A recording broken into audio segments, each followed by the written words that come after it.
Hello, this is the Stories Beside channel. I release videos every day for you. Subscribe and click the bell. While some people are barely making ends meet, others are complaining about the resorts and expensive cars. Stephen, the only son of the owner of a chain of hotels and a fleet of pleasure boats, managed to join it all by the age of 13. Egypt. Sorrow.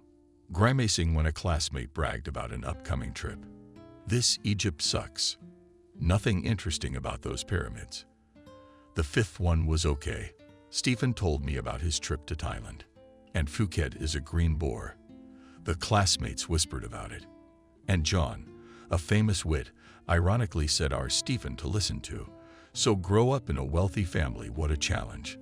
But there is some truth in it, shrugged Lisa. Stephen has long ago lost the joy of even the same trip to Egypt or Thailand. He is no longer surprised by anything. Boredom, interrogation, security, that's all emotions. Yes, John nodded. The Wallace family was one of the richest in town. Their family name was not only in the ears of the rich, but also of the average citizen. There was nothing strange about that. After all, a well-known businessman in the city offered hotel rooms and pleasure boats of different price categories. That means that his services could be used not only by the wealthy, but also by the poor people. Both those and others were treated to the highest standards, and there were no dissatisfied people. Therefore, many people repeatedly returned to the hotels and took boat trips. John Wallace inherited the hotel business from his father. At that time, it was only a couple of hotels. In 10 years, the business has grown to a whole network of luxury hotels with different degrees of stardom. But Mr. Wallace did not think to stop there. He reasonably assumed that guests of the city would be interested in exploring local attractions. But a mere sightseeing tour seemed like yesterday to him. What about a boat ride? It was said and done. To begin with, 3 boats were purchased. The calculation was right. Boat rides were in high demand, which meant that new boats had to be purchased. Now there is a park of 27 boats at the service of residents and guests of the city. The future was predetermined for many years ahead. He graduates from the institute and enters the business. And later, of course, he would inherit the family business. Did Stephen want to go into business? It's hard to say. The guy didn't like boredom. His soul constantly demanded a holiday. And business is, above all, routine. But being not a stupid guy, Stephen already learned in elementary school that it is thanks to business he will be able to maintain his life at the level to which he is accustomed. But then, the hotel business means interaction with foreign partners, trips around the world to exchange experiences and other interesting events, including international ones. All this gives an opportunity to minimize the routine. Growing up in a fabulously wealthy family was fun, easy, and enjoyable. The Wallaces traveled extensively.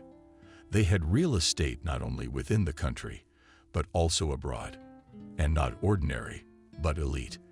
When there was a family feast to be had, not an entree of chefs from the best restaurants, maids, designers, musicians, and sometimes Amadou. At every Stephen birthday party, there were animators and, on occasion, entertainers. All the boy's wishes were guessed and fulfilled at the snap of his fingers. What can we say? The childhood of Stephen Wallace was cloudless, except that in this cloudless childhood was just unbearably lonely. The father, although he did not neglect communication with his son, was not much at home. Kathy, Stephen's mother, went around the salons, stores, and social events, leaving him in the care of a nanny. Besides, it was not safe to be the child of wealthy parents. When Stephen was put in kindergarten, Mr. Wallace hired a security guard for him. God forbid they steal him for ransom. Stephen could not help but realize that he was a tidbit for those who would make a fortune out of other people's misfortune. So he tolerated the presence of the guards without complaint. Though, God knows, he was terribly embarrassed in front of his peers. To go outside and splash around in a puddle. But no, that was a pleasure Stephen couldn't afford. Just in case some homegrown paparazzi takes a picture of John Wallace's only hair splashing in a puddle, That would be embarrassing. So in everything we touch, he's Wallace's son. And that says it all. Stephen has entered the 11th grade, and one of the family's most pressing issues is his education. In this regard, the Wallaces, unlike most rich people, gave the boy complete freedom of choice. "I'm not going to pressure you in any way," John said. "The choice is yours. Wherever you want to go, that's where you go. In fact, my plans for education do not conflict with your wishes," said Stephen, smiling. "I want to enroll in hospitality management. I've already looked into it. Is that really what you want? Well, why not? Shrug our family business. It's pretty interesting. So why not explore it in detail? You know what I mean," Dad said approvingly. "Yeah, you're right. It's very interesting, and I'm proud of you." "Yes, there's nothing to be proud of yet," replied Stephen modestly. "You don't say," John replied cheerfully. "The fact that you're showing zeal is something to be proud of. I'm sure you will succeed." "Thank you for your confidence," smiled the son. "There's one thing I'm not sure about." "What's that?" "I'm not good at math." Stephen waved his hands. "And at the university I'm interested in, they study it." "Is that a problem nowadays?" exclaimed Wallace Sr. "Let's hire a tutor. It's a piece of cake." After studying several candidates on the website of the agency providing services in St. Petersburg, Wallace decided to stop at Adriana. Reviews about the 32-year-old tutor were already impressive. Yes, and a red diploma from the math department of the local state university was a weighty plus. At the interview, the young woman showed herself a real professional.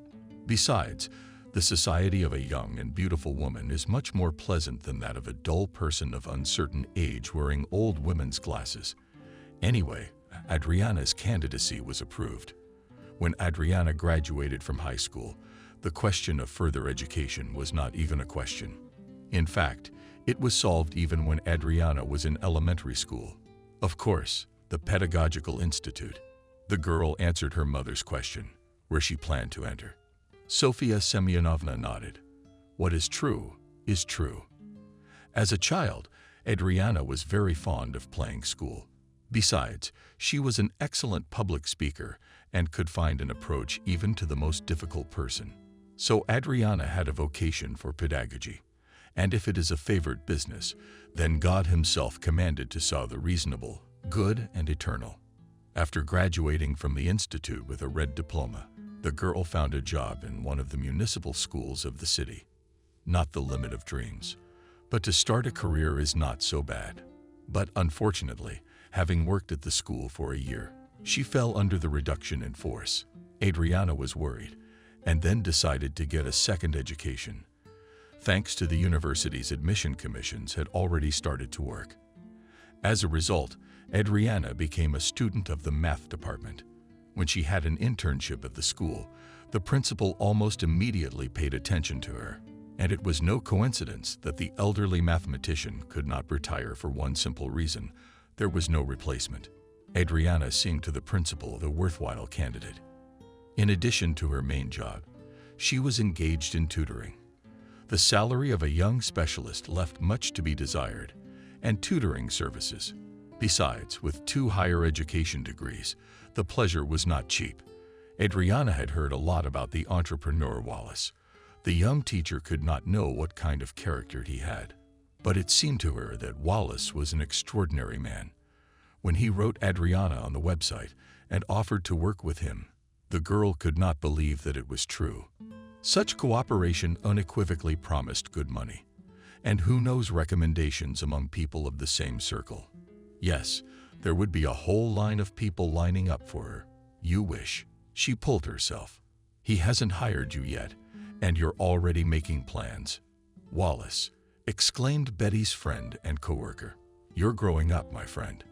But I won't say go before I jump, smiled Adriana. But being invited to an interview is already half the success. But I bet you would. A friend said, listen, maybe you should have a Stephen with him. But hello, here we are. I'm going to work for him, not have an affair. But one doesn't preclude the other. A sly wink from my friend.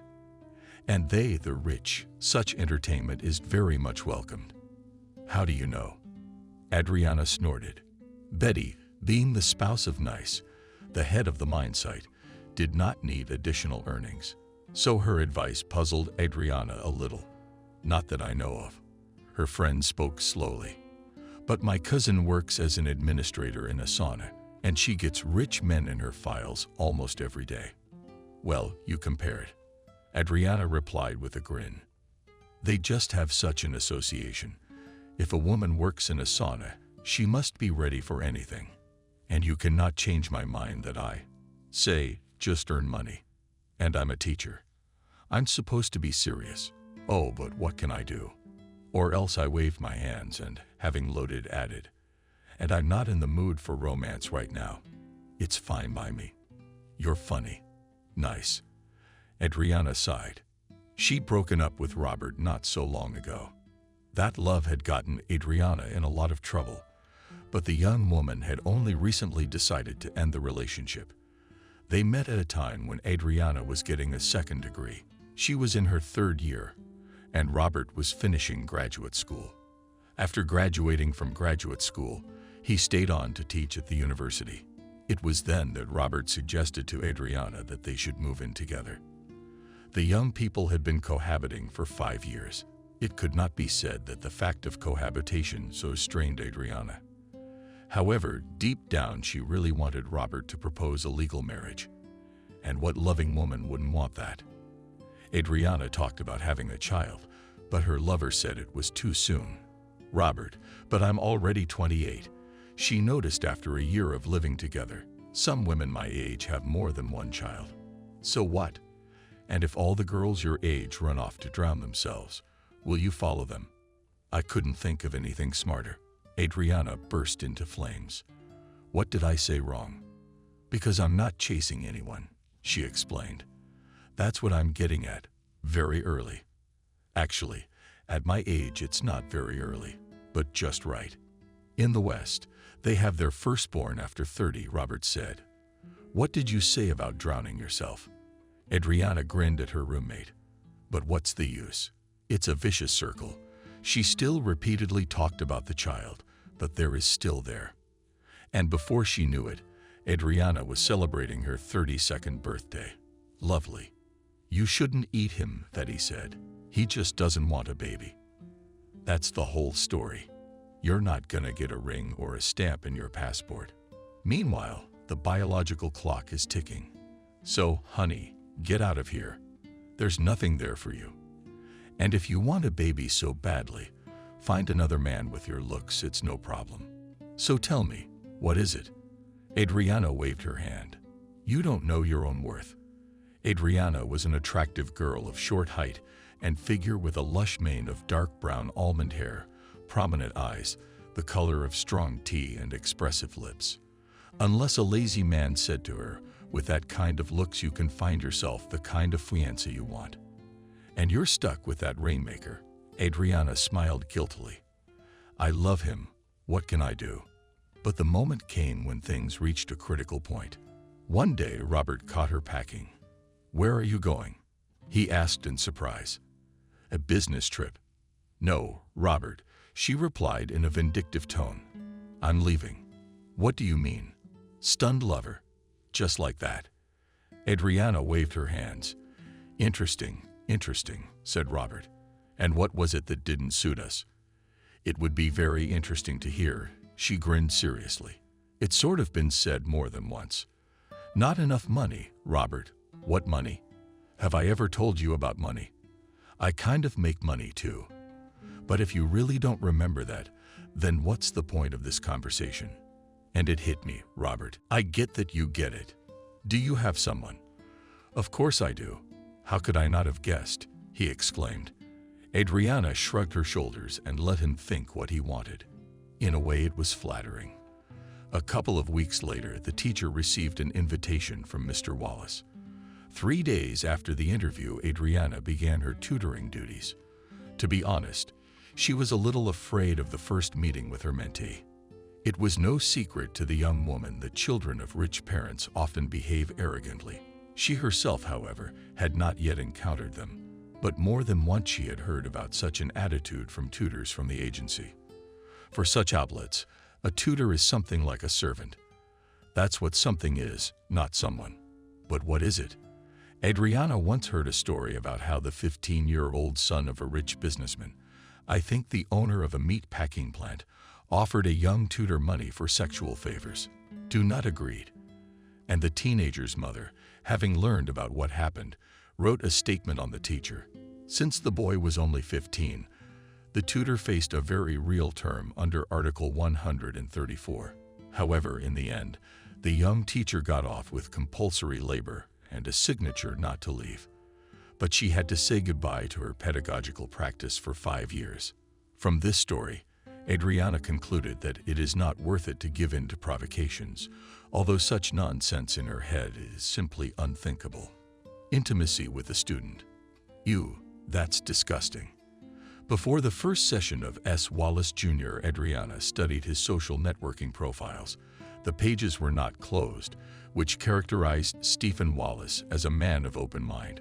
The heir to 1 billion, if not 1 trillion, turned out to be a tall and lean young man with shoulder-length dark curly hair that he gathered into a ponytail.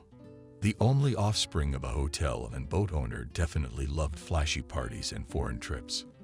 But what was strange was that he didn't have a single picture of him with a girl. Maybe he's gay, Adriana thought. But why should I care? Judging by the pictures on the wall, the boy was a fan of soccer and expensive cars.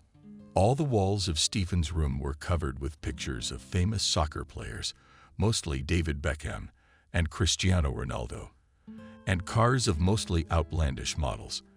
Adriana looked around the room with interest, and the guy, judging by his facial expression, liked it very much. "Hello," his tutor greeted him politely. "My name is Adriana." "Hello, I'm Stephen." With a smile, the boy answered her and suddenly asked her, "Are you interested in cars too?" "Well, not really interested," answered Adriana, "but very interesting models." "Do you really like it?" Stephen perked up. The guy clearly lacks socialization. It flashed through the tutor's mind. "Do you like it?" She smiled and nodded, not without surprise, noting that her mentee didn't seem to have an ounce of arrogance in him.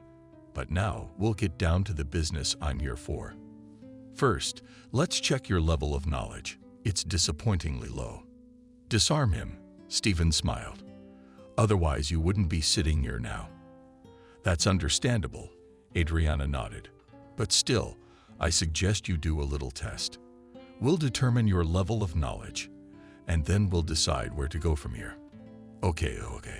The results of the test were truly dismal. The 11th grader was at the level of a 6th grader. "Yes, I'll have to work as hard as Pythagoras." Wallace Jr. smiled guiltily. "And even to a classmate," thought Adriana, and said aloud, "Well, do not worry, not God's burn pots. I promise to do my best and hope to be as helpful as possible. Let's get started." The class was at 200 hours and was paid by the hour. When Wallace Sr. transferred an amount to Adriana's card, she was surprised. "But that's a lot." It's fine. I've been watching you from my office and I can tell you're a real professional, but not a professional.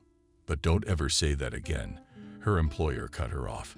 "Even if you don't feel like a professional, you don't have to show the look. A person goes to a professional and expects appropriate fulfillment of the task at hand." Yeah. That's just for future reference. Personally, you didn't disappoint me. Thank you. Adriana was born. What are you thankful for? The entrepreneur shrugged. Thank you for your good work. After seeing the tutor off, Stephen thought deeply. She was good. What can I say? For the son of an entrepreneur, beautiful girls were certainly not a novelty. But Adriana, unlike the glamorous dolls in his circle, had a natural beauty. She had a very beautiful face, luxurious dark brown hair, and the figure was just a looker. From the resume tutor, Stephen learned that Adriana Andreevna was 32 years old, but she looked no more than 23. The guy was willing to bet that if her strict suit was replaced by a brightly colored dressy or t-shirt and jeans, the tutor would look even younger. The guy suddenly imagined him and Adriana strolling through the park, and then what would happen next? The rich man's hair didn't think. He didn't have any racy thoughts in his head. There were some thoughts, though. And what boy his age wouldn't have them? Besides, Stephen was ruthless in chasing them away. Was Stephen Wallace a success with the ladies? There was no clear answer to that question.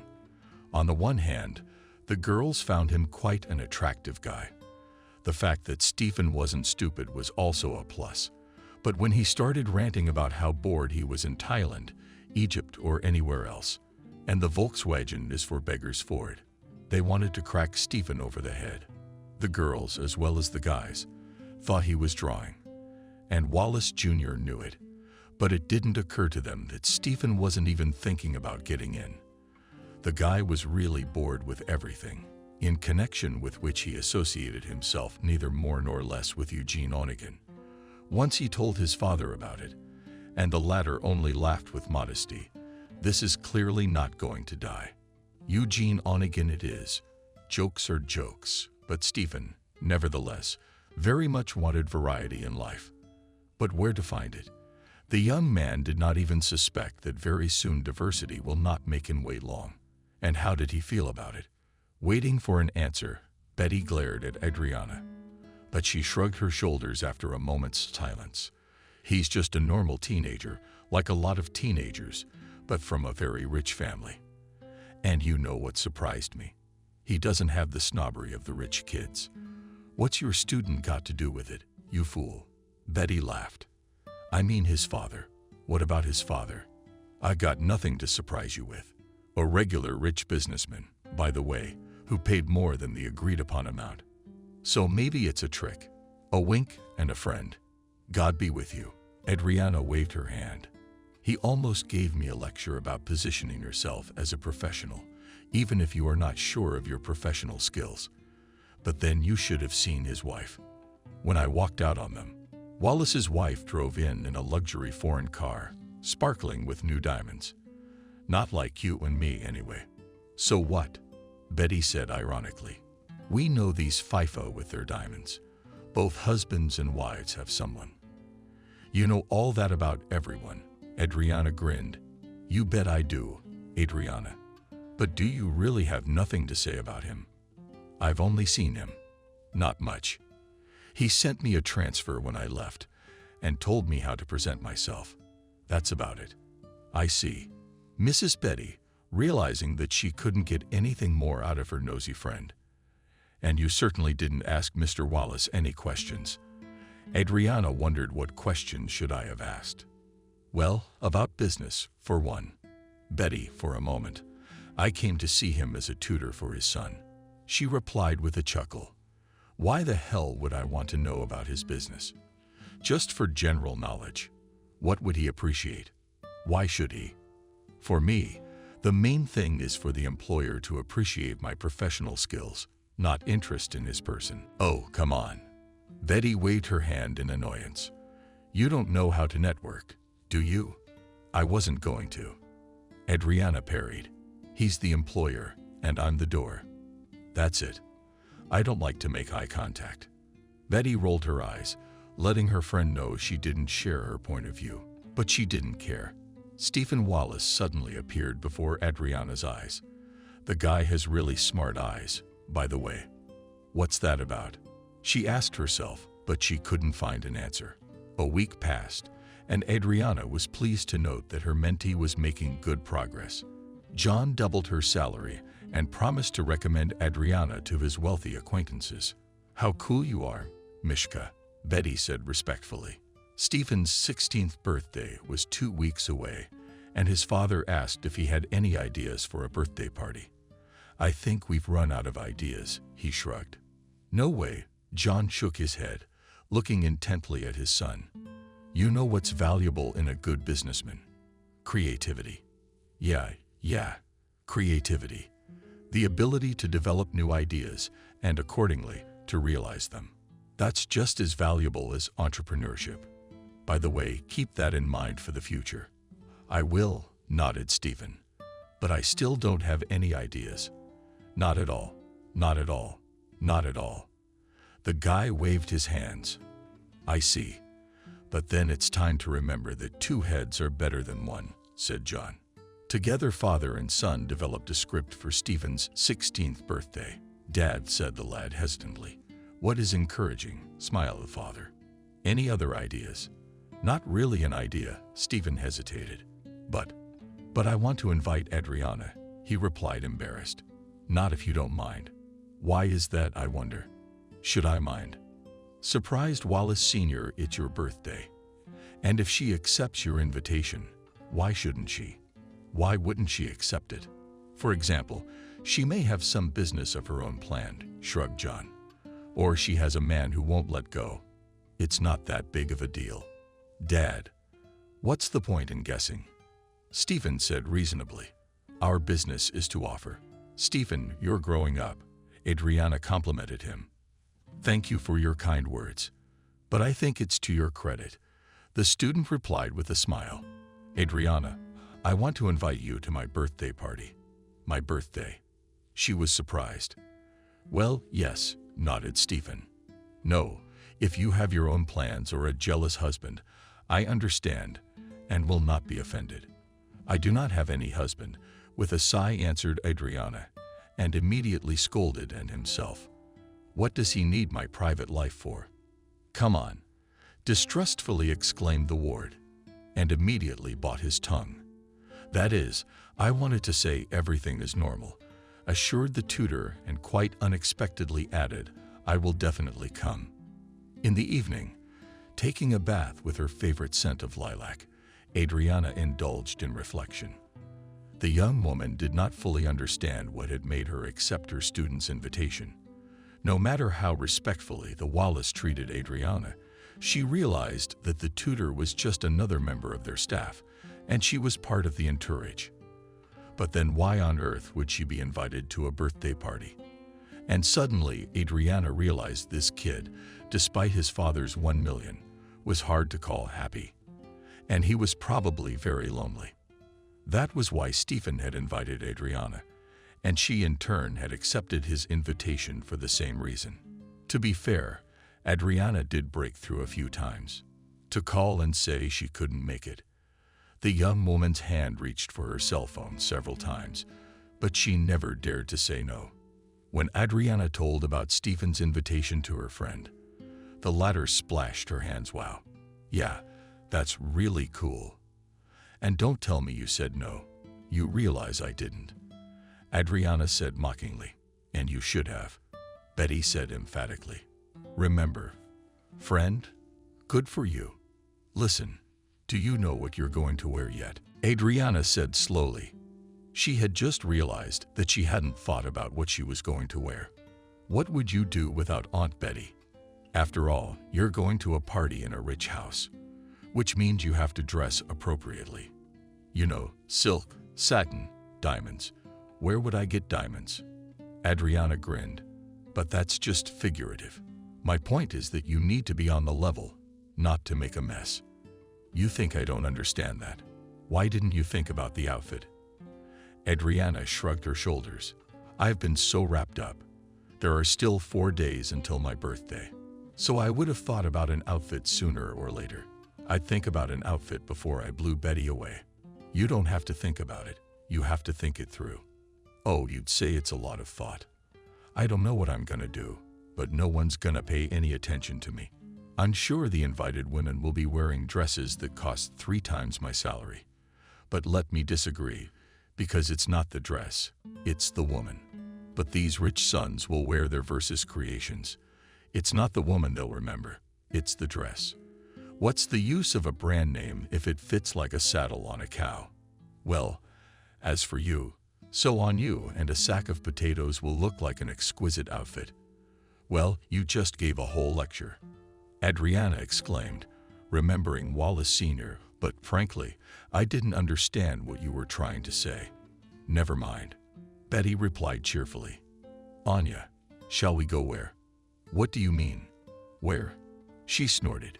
To shopping, of course. Where else? Time permitting. I don't feel like it. Adriana shook her head. Oh no. Betty was determined, and when she was determined, her opponent didn't stand a chance. So Adriana let herself be persuaded and ended up with a breathtakingly beautiful silver-colored dress with an open back, a neckline, a window at the chest, and a slit almost to the hip. Just right, Mila said approvingly as she came out of the fitting room. Seductive, but not a hint of vulgarity. Adriana looked at herself critically in the mirror. The dress, of course, sat as flush as if it had been waiting for her, but she thought the outfit was a little too daring. This wasn't a social gathering or New Year's Eve. Adriana, I assure you, all the men's eyes will be on you, assured her knowledgeable friend. And so it was when Adriana entered the banquet hall. The men looked at her with marked interest, and half of the women were overcome with inferiority complexes. Who's that? Christina asked. A socialite and a friend of the celebrant's mother. Is it Stephen's tutor? Answered Kathy, not without envy, thinking what a gorgeous figure she had. And this she hid under loose shrines and closed dresses. Kathy wondered. Silly woman. Wallace's wife was in great shape, thanks to gym yoga, special massages. But this girl's figure was top-notch. Tutor Stephen, and girlfriend. And you're not afraid of what? Of what? Christina's eyes rounded. Yes, you look at her, this lady only in erotic movies to star in and are not afraid that she seduces your son. What is this nonsense? No, it's not nonsense. The woman objected. You remember Oksana Zolotic, don't you? That's the one who after the divorce in Spain left. And she is the same. Nodded Christina. So she and her ex hired an English tutor for her son. And one day Oksana accidentally stumbled upon a racy correspondence in social networking, which their Sam led with the tutor. And guess what? Purely by accident, grinned Kathy. How's that? It seems that the guy did not close the page on Marcelo, the socialite's forehead. I don't remember the details. You don't look at them as educators. Ladies don't get lost. In the end, it turned out that Sam has been sleeping with his tutor for 2 months. Nightmare, Mrs. Wallace shook her head. A nightmare, nodded Christina. And what did the parents do? Mrs. Wallace asked. What about the parents? Parents reported it to the school and law enforcement. Serves them right. And what was it that soothed your heart? The tutor didn't deny the obvious. And then, the court suspended her for 2 years and banned her from teaching for 3 years. Not enough. I'd shamelessly give her more. How bloodthirsty are you?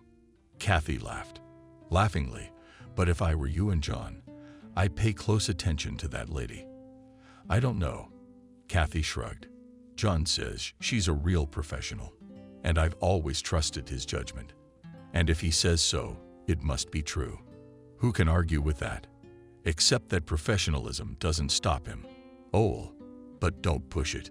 This girl, but did not give away her desire to cut down. She dresses strictly, and Kathy Acer put down half a word. Right in the middle of the hall, Stephen and his teacher danced a medley of tango, waltz, and some other dances. Are you now going to argue that your tutor has no intention of seducing your son? Patronize us that we do, Christina said. Kathy was speechless. What is she doing? She thought angrily. I must say, the duet was just great, and some of the guests began to applaud. And one of Wallace's partners, the famous ladies' man Pavel Zhukov, asked what kind of a beautiful nymph is this? Why? I don't know. John grinned, but he could not know her, for this lady was not of our party. And who is she, this tutor? The kid's got a math problem, and he's applying next year. So I found him this beautiful girl. By the way, Stephen has started to show interest in the Queen of Science. And the main thing is that now it's not so bad, said the Beals. Beautiful, seductive, and smart. Just a treasure. I'd like to get to know her better. Rick, you are in your repertoire. Wallace wagged his finger. Are you charming today? Stephen said playfully, much to the embarrassment of the tutor. Thank you, of course, but you're exaggerating. Not at all, smiled the student. Are you seeing each other right now? Here we go. The dress is brilliant. Adriana laughed. I'm not talking about dresses, I'm talking about you. The young woman could smell the scent of expensive perfume and elite alcohol. Stephen was different now. Alcohol changes a man, she thought. It is not without reason that they say that what is on the mind of a sober man is on the tongue of a drunk. When, to Adriana's great relief, the dance was over, Stephen thanked her and turned away. The tutor took her place at the table, and suddenly she noticed that everyone was looking at her with curiosity. Adriana took a convulsive gulp of champagne, and although the piece did not fit in her throat, she took a bite of the salty tablet. Adriana, can I talk to you for a minute? She heard a voice behind her. The crumbs of the pill stuck mercilessly in her throat, and the young woman ran out. The voice belonged to Mrs. Wallace, whom Adriana was a little afraid of. Besides, it wasn't hard to guess what the conversation was about. It was all about the dance, of course. I hear you, Adriana replied nonchalantly, thinking, after all, I have nothing to fear. It's only a dance. Maybe we should step back, Kathy suggested in a social tone. All right, if you say so. The women went out into the conservatory and Kathy said, Adriana, I won't beat around the bush. You are a very attractive girl, but you are first and foremost a teacher. So I would ask you to behave in a manner befitting a teacher. I don't know what you're talking about. Oh, come on. Wallace raised her voice. You know what you're talking about. There's a lot of stories like that out there these days. I just don't know what you're all counting on. Where do you come from? Adriana felt a wave of anger wash over her. Why the hell hadn't she done anything wrong? We'll take it from there. The important thing is not to lose it. Here's the thing. Kathy, I'm sorry. I don't know your middle name. The lady of the house. Just like me, Adriana mentally noted. And she continued with dignity. Well, Kathy, I know what you mean. I just don't understand what the stories you mentioned have to do with me. A guy asked me to dance. It was in front of guests and parents, not in private. So it was just a dance for him, nothing more. Kathy looked thoughtfully at the young woman and thought, she's right. They were nowhere near privacy or anything else for that matter. But her friend's story made it hard to believe that the tutor was not going to get intimate with Stephen. Kathy had seen with her own eyes the tutor smiling at her son.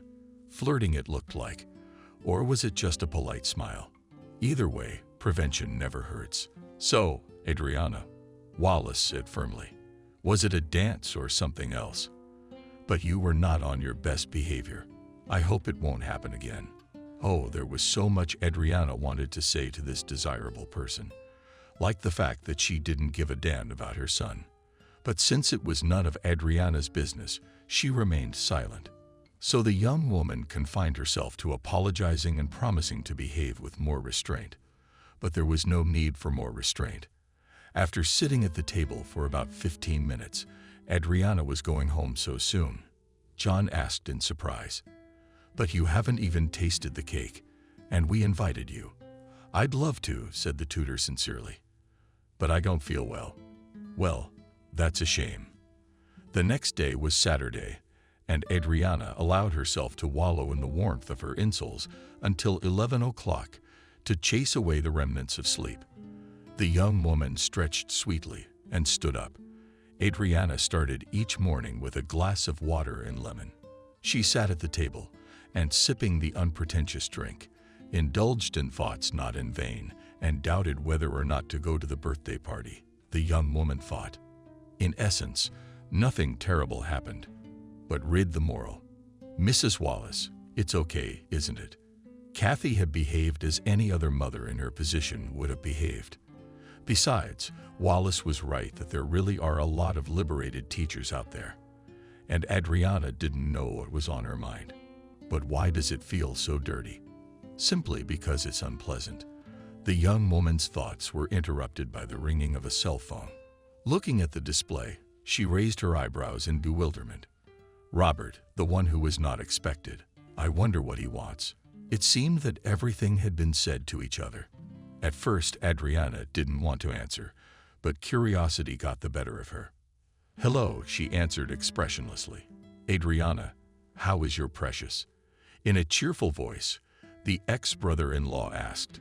"With your prayers?" the young woman said in the same fearless voice. "Why so unkind?" "Robert, what did you want?" Adriana decided not to stand on ceremony. "Me, you, and you," she answered impatiently. "But me. Robert, I really don't have time to talk to you." Adriana sighed. "If you have something to say, say it. If not, let's say goodbye." "Have you changed?" Robert noticed. "Was he a good teacher?" She argued. "Are you done?" "Adriana, let's start over," he said. "Did you think long?" the ex-lover asked ironically. "Yes," he admitted. "In the end, I thought about it and decided that I want to be with you. And if that's what you want, it's for the baby's sake." "If that's what I want," Adriana laughed. "Are you doing me a favor?" "But why a favor?" "Because that's what you're all about." "Robert, I really don't have time to talk to you. Bye for now." After talking to her ex, Adriana's throat was suddenly dry. She drained her water and had no time to catch her breath when the phone rang again.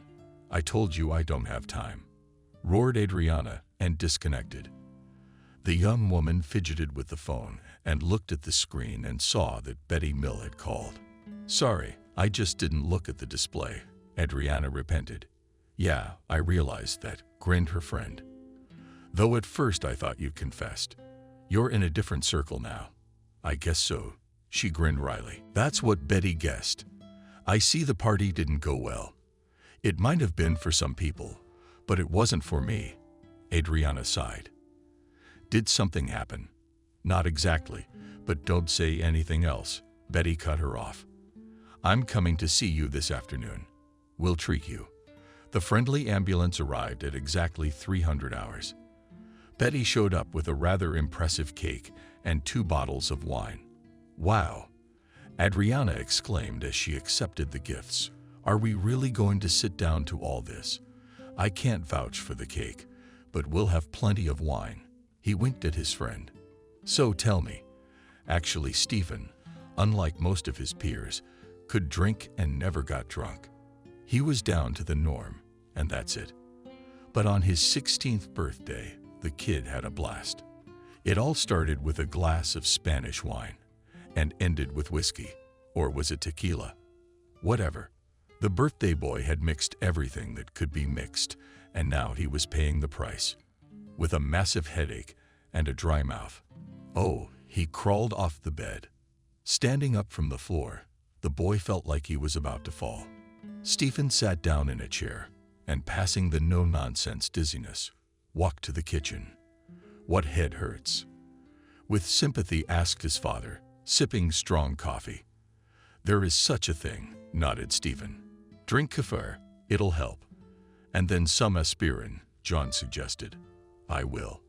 And then I think I'll argue some more." "That's right," approvingly said Wallace Sr., watching his son pouring kefir. "What I wanted to ask, why did our tutor leave so quickly?" "I have no idea," Stephen grumbled. "We were dancing with her. Then she and my mom went to the conservatory for something. And that was it." "That's about it," Dad muttered. "Well, I see. What's the matter?" Stephen asked, perplexed. "No, it's nothing. I was just asking. She told me she didn't feel well. But maybe she did." Wallace Jr. shrugged and bypassed the kefir in one fell swoop. "I'll go underground some more." After taking an aspirin tablet, Stephen went to bed. But the sleep was gone. And really, why did she leave? The guy wondered. "I didn't do anything to hurt her, unless her mom said something to her." Stephen sighed. His relationship with his father was more trusting than with his mother. And it wasn't just that 2 men would understand each other better than a woman or women would understand them. The boy guessed that by and large Kathy had given birth to him for propriety, that is to say, to make it like everyone else's husband, wife, and kinder.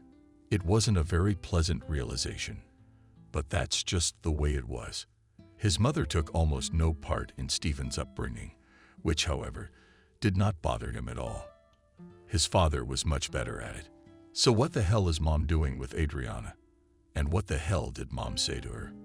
But she couldn't suddenly feel sick 10 minutes after dancing so hard. Or maybe they were too incendiary. That thought cheered Stephen up. She's not a bad dancer, the guy thought. And remembering how he had spun the spit and pressed Adriana against him, he suddenly felt no, this is too much. However, the racy thoughts that Stephen hid even from himself were so persistent that the guy gave in. The fantasy went off the scale, and it took a lot of effort to subdue it. We have a purely business relationship, he whispered like a mantra. She tutors me. I tutor her. She tutors me. I tutor her, and nothing more. We have a purely business relationship. The frank visions finally receded, and Stephen fell asleep. But what was so terrible? Betty wondered. Personally, I don't see anything wrong with dancing, but for some people it's something out of the ordinary. And you just ran away. I was so embarrassed, I could have fallen to the ground. Well, you shouldn't have. By the way, by running away, you gave that lady reason to think you were thinking something like that. But think about it. Adriana wanted to say something, but she just froze with her mouth open. Betty's right. But on the other hand, it was too much for her to be in there. And she had a class with Stephen on Monday. What are we supposed to do now? You don't. A friend chuckled. It was only then that Adriana realized she'd said the question out loud. After all, you haven't done anything criminal. And if this Kathy thinks otherwise, that's her problem. By the way, everyone judges according to their own depravity. Well, there's something to that. Hee. Adriana. By the end of the first bottle, it didn't seem so terrible. Adriana really hadn't done anything she should be blushing about. So she had every right to walk into her employer's house with her head held high. As the afternoon turned to evening, Betty suggested karaoke. Let's go out. You didn't have a good time last night, so why not continue the party? The karaoke bar was not far from the neighbor's yard, so her friend's idea was well received. Betty and Adriana sang a lot of songs and then went home in a great mood. And on Sunday morning, the Wallace Hare's tutor forgot about any residue on her soul. And on Monday, no matter how hard Adriana tried to put an independent expression on her face, she could hardly manage it. When the young woman entered the Wallace house, she was confronted by the rich man's wife. Kathy could clearly sense the mood of her son's tutor. A look of satisfaction flashed across the woman's face. "Hello, Kathy." Adriana greeted the lady of the house, and her voice trembled. "Hello," Kathy replied arrogantly, and tapping the high heels of her suede boots, walked out of the mansion, leaving behind Gorky and a trail of French perfume. Stephen behaved as if nothing had happened, but Adriana sensed, faintly, a change in his demeanor. The young woman did not understand what it was, but had no doubt that it had taken place. Besides, it seemed to Adriana that the apprentice wanted to tell her something. She could even guess what it was, and it made her uncomfortable. "Adriana, can I ask you a question?" "Yes, of course. Why did you leave my birthday party?" Adriana suddenly became agitated. What was that about? She thought. But pulling herself together, she answered, "Stephen, it's nothing. I just didn't feel well." "You sure?" Wallace Jr. asked incredulously. "It's just that you and I were dancing like that. And I thought, what, did somebody hurt you or something?" "That's quite an audience." Stephen smiled awkwardly, and Adriana thought for the umpteenth time that her student was not the happiest person in the world. And those who say that money isn't what makes you happy are right. Though being rich is certainly more comfortable than being poor. It depends. "No, it's all right. Trying to appear wealthy," replied the tutor. "No one has offended me. Everything is fine." Already on the bus, Adriana thought that she had not lied to her tutor. She really wasn't offended, because if she were Alina, she would probably have done the same thing. Stephen, meanwhile, was thinking about his tutor. When Adriana came to class, she was wearing a strict black pantsuit. Yes, except that she saw silver dresses, which opened expressively in the windows, that is, the back and the exact leg. And what a graceful waist. Stephen remembered how he had felt through the thin fabric of the dress, the warmth of her skin, and he was thrown into a fever. No, something must be done about it. Panic, the boy thought. Stephen tried to remember the shortcomings of his tutor, and to his dismay, found none. Except that height didn't work out. But is it such a disadvantage when otherwise the figure is super? No, stated Stephen. And it seems, it's not just attraction, it's love. What's new? Asked Kathy, the brown hairdresser. The woman's name was actually Christina, but the hairdresser for all the city's elite preferred to be called Tina. That's okay, Ms. Wallace shrugged. Recently celebrated the 16th birthday of Christina's son. That's all the news. Christina came to see me the other day, Tina said meaningfully, and Kathy realized what the hairdresser was expecting from her. Oh, that Christina. Always in her repertoire. Kathy loved her best friend very much, but she couldn't help but notice one flaw in her. Christina couldn't keep her mouth shut, and she liked to exaggerate. So, Kathy decided not to live up to the expectations of a nosy hairdresser. At least not to begin with. But she didn't like to make a big deal out of it, especially since there was nothing to make a big deal out of. But she told me a wild story. A wild story, laughed Wallace. Oh, mercy, what a wild story. She said that your son's tutor showed up at his birthday party half naked, and they danced an obscene dance, Tina said in such a tragic voice, and made such terrible eyes that Kathy laughed even harder. But they did dance, said Wallace, miffed. But I didn't see anything indecent, just a regular dance medley. And the dress was within the bounds of propriety. Perhaps such a dance for a teacher and a schoolboy is too familiar, but it was far from indecent. But I still gave the tutor a preventive talk. Good for you, exclaimed the hairdresser of the United States. It's better to overdo it than underdo it. Kathy, Christina go on friends for a long time. No, and it occurred to her that her friends complement each other. One not overly talkative, the other curious to the point of obscenity. Exactly, Kathy said, making it clear that she had no desire to talk about the subject. Tell me, how is France faring? Kathy asked. The day before yesterday, Tina flew in from Paris, where there was an international conference, which was attended by the whole top of the beauty industry. Elena was much more interested in it. What's she going to do? Hummed Tina, disappointed that they wouldn't hear anything interesting. Worth, what's up with the sales? There's a fur coat sale that week, and you're silent as a partisan. Mrs. Wallace exclaimed. Where? Kathy drove her trusty BMW and thought that it would be good to talk to her husband, to fly to Paris for a week. Blago they had a small, but very beautiful and cozy mansion with an attic. Sail abroad is not a gathering of wild-eyed Russian women in local boutiques, which, in fact, to call them such could only with a great stretch.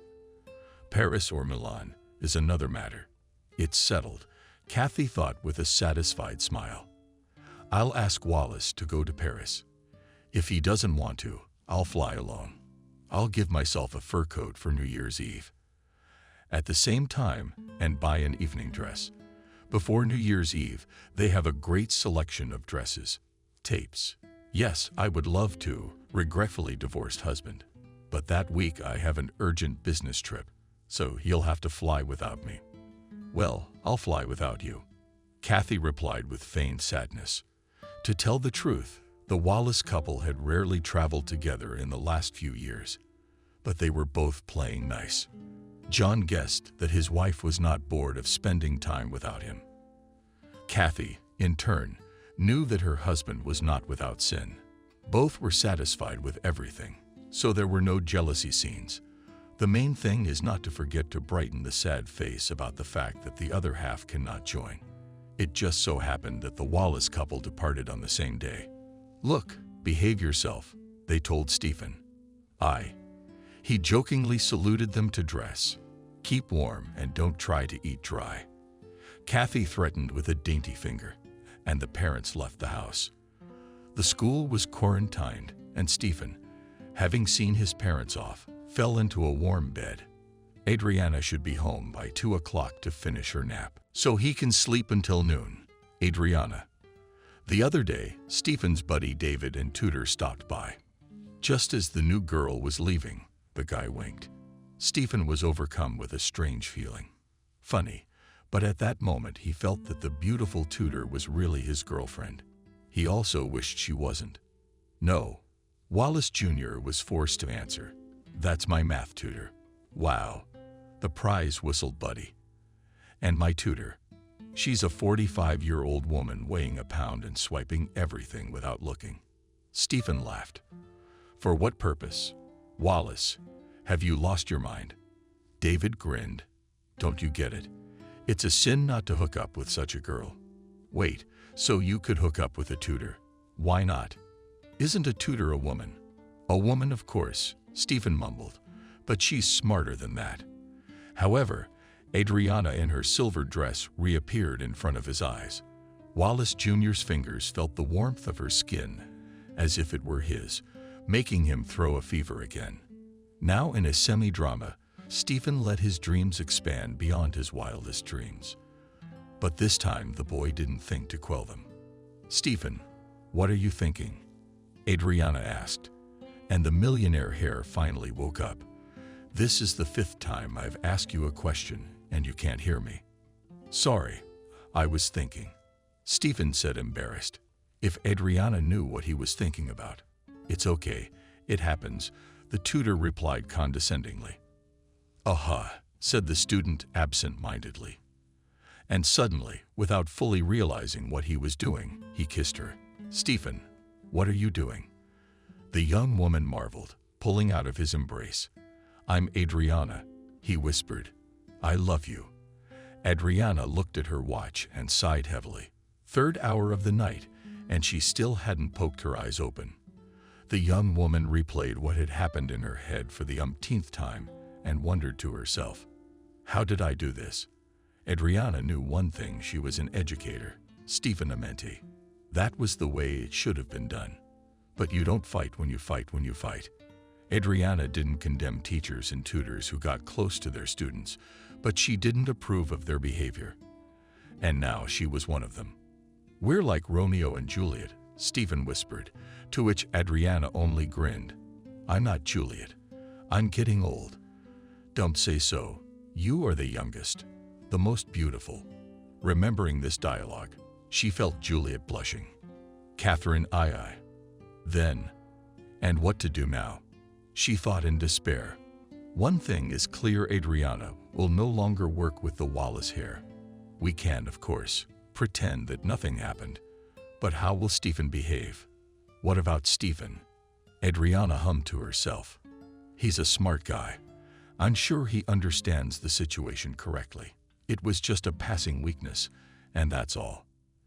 The young woman calmed down, but then suddenly began to sort things out. Something was bothering her, but what was it? And when Adriana realized it, she became completely despondent. After all, Stephen had told her about love. But was it love? He knew better, of course. But the teacher suspected that it was a typical teenage hormonal outburst, and now she'd committed an ethical breach. Tomorrow, she would tell Stephen to stop cooperating. With that thought, Adriana fell asleep. The young woman walked to school as if in a dream. She had only slept for 2 o'clock, so she did some work.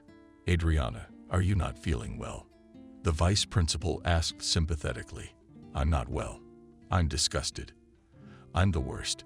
And all because I was no better than a teacher who has relationships with underage students. I wanted to yell back, but Adriana limited herself to a short answer: no, it's okay.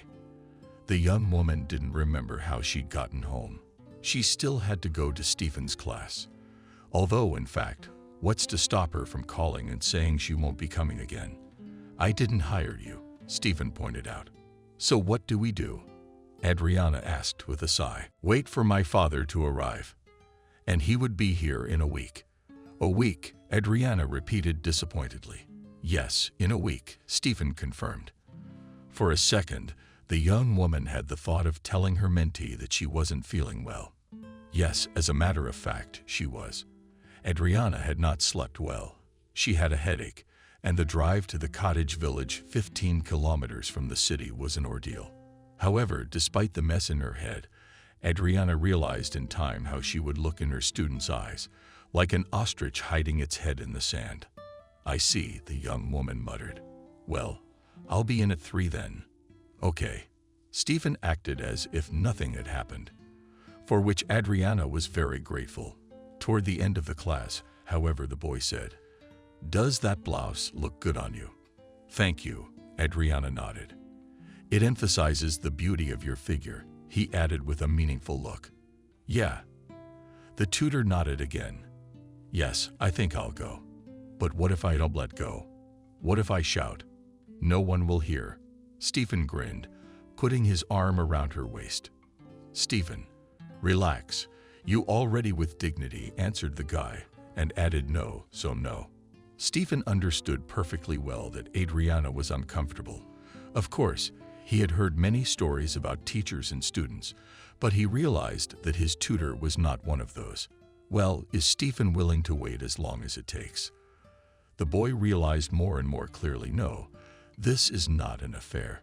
Stephen no longer hinted to the tutor about what was between them, but he does not intend to give up his feelings. In a month. "Are you not satisfied with the salary?" Wallace Sr. asked in surprise.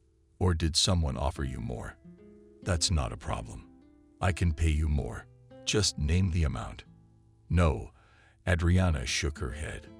"It's just a family emergency." "Well, I'm sorry," John said with genuine regret. "It's been a pleasure working with you." "Likewise," Adriana said, feeling like an asshole. Stephen's parents had returned safely from their trips, and Adriana had not told her employer that she planned to stop working with him, because Stephen was behaving as if nothing had happened, and she saw no reason to do so. The classes continued. The incident was slowly being hammered out, but a couple days before the conversation with Wallace Sr., Adriana began to feel ill right in class. "You look pale," Betty remarked. The friends were drinking coffee in the teacher's lounge, and Adriana glanced at her watch every 5 minutes. Those 5 minutes felt like an eternity. "Yeah, I don't feel well," she nodded. "Nauseous. Dizzy. Must be getting sick. They say there's a virus going around right now," Betty nodded. "So I'm sorry, friend, but I'm gonna stay away from you." "What's there to apologize for?" Adriana said in a weak voice. "How many more classes do you have?" 3 more. Mila shook her head. "Well, why don't you wake up? You're not wearing your face. Go to the clinic and get a sick leave." "Yeah, I guess I'll do that." After listening to Adriana, the therapist said, "You're not the one to see." "Who is?" "I have something serious, but whether it's serious or not is for you to judge," the doctor smirked. "And I, for my part, refer you to a gynecologist. To tell the truth, the question was asked out of inertia. Adriana understood everything, but refused to believe it. The gynecologist's voice sounded like the rolls of thunder. "Congratulations. You're pregnant. About 5 weeks. Is she kidding?" Adriana thought angrily. Though how would she know that a tutor could be pregnant by her student? "That's a load of crap. Are you sure?" Idly she asked. The gynecologist smiled confidently. "So run along and enjoy it." "Thank you. You are a man," smiled Adriana. That same day, she informed John that she could no longer practice with his son. When Adriana got home, everything was falling out of her hands. The coffee had run off. The reaper had flooded, and when she poured water into the bathroom, she nearly flooded the neighbors. "Damn it," the young woman shouted in her heart. The cell phone rang. When she saw Robert's number on the display, which Adriana had never bothered to delete and blacklist, she giggled hysterically.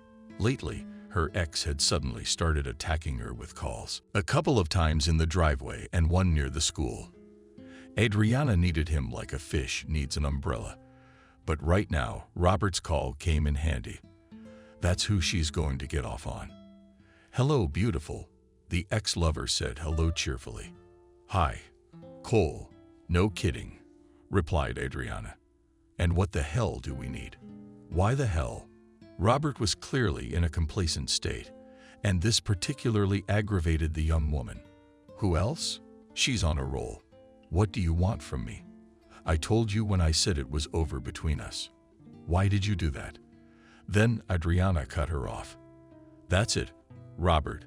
Love is long gone. The tomatoes are wilted. Our shoes are too tight, and we're not going back." Xiao. On the quarrel, Robert had no choice but to pass out, and Adriana collapsed on the bed and sobbed bitterly at Riva. She felt much better and needed someone to talk to. Mom, despite their trusting relationship, wasn't the right person for that. That left Betty. "Honey, I'm not distracting you," she asked. "Did something happen to you?"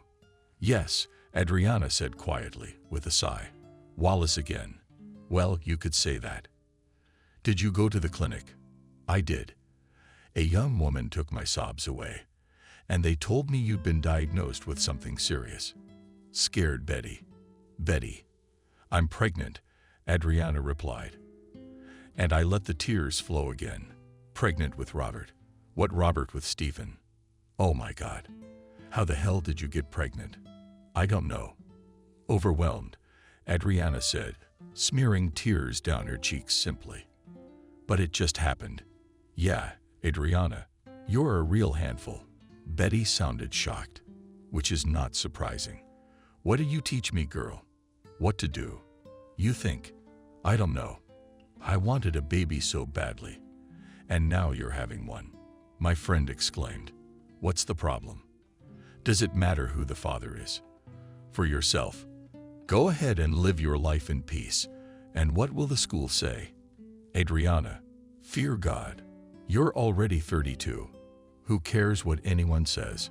No one really cares."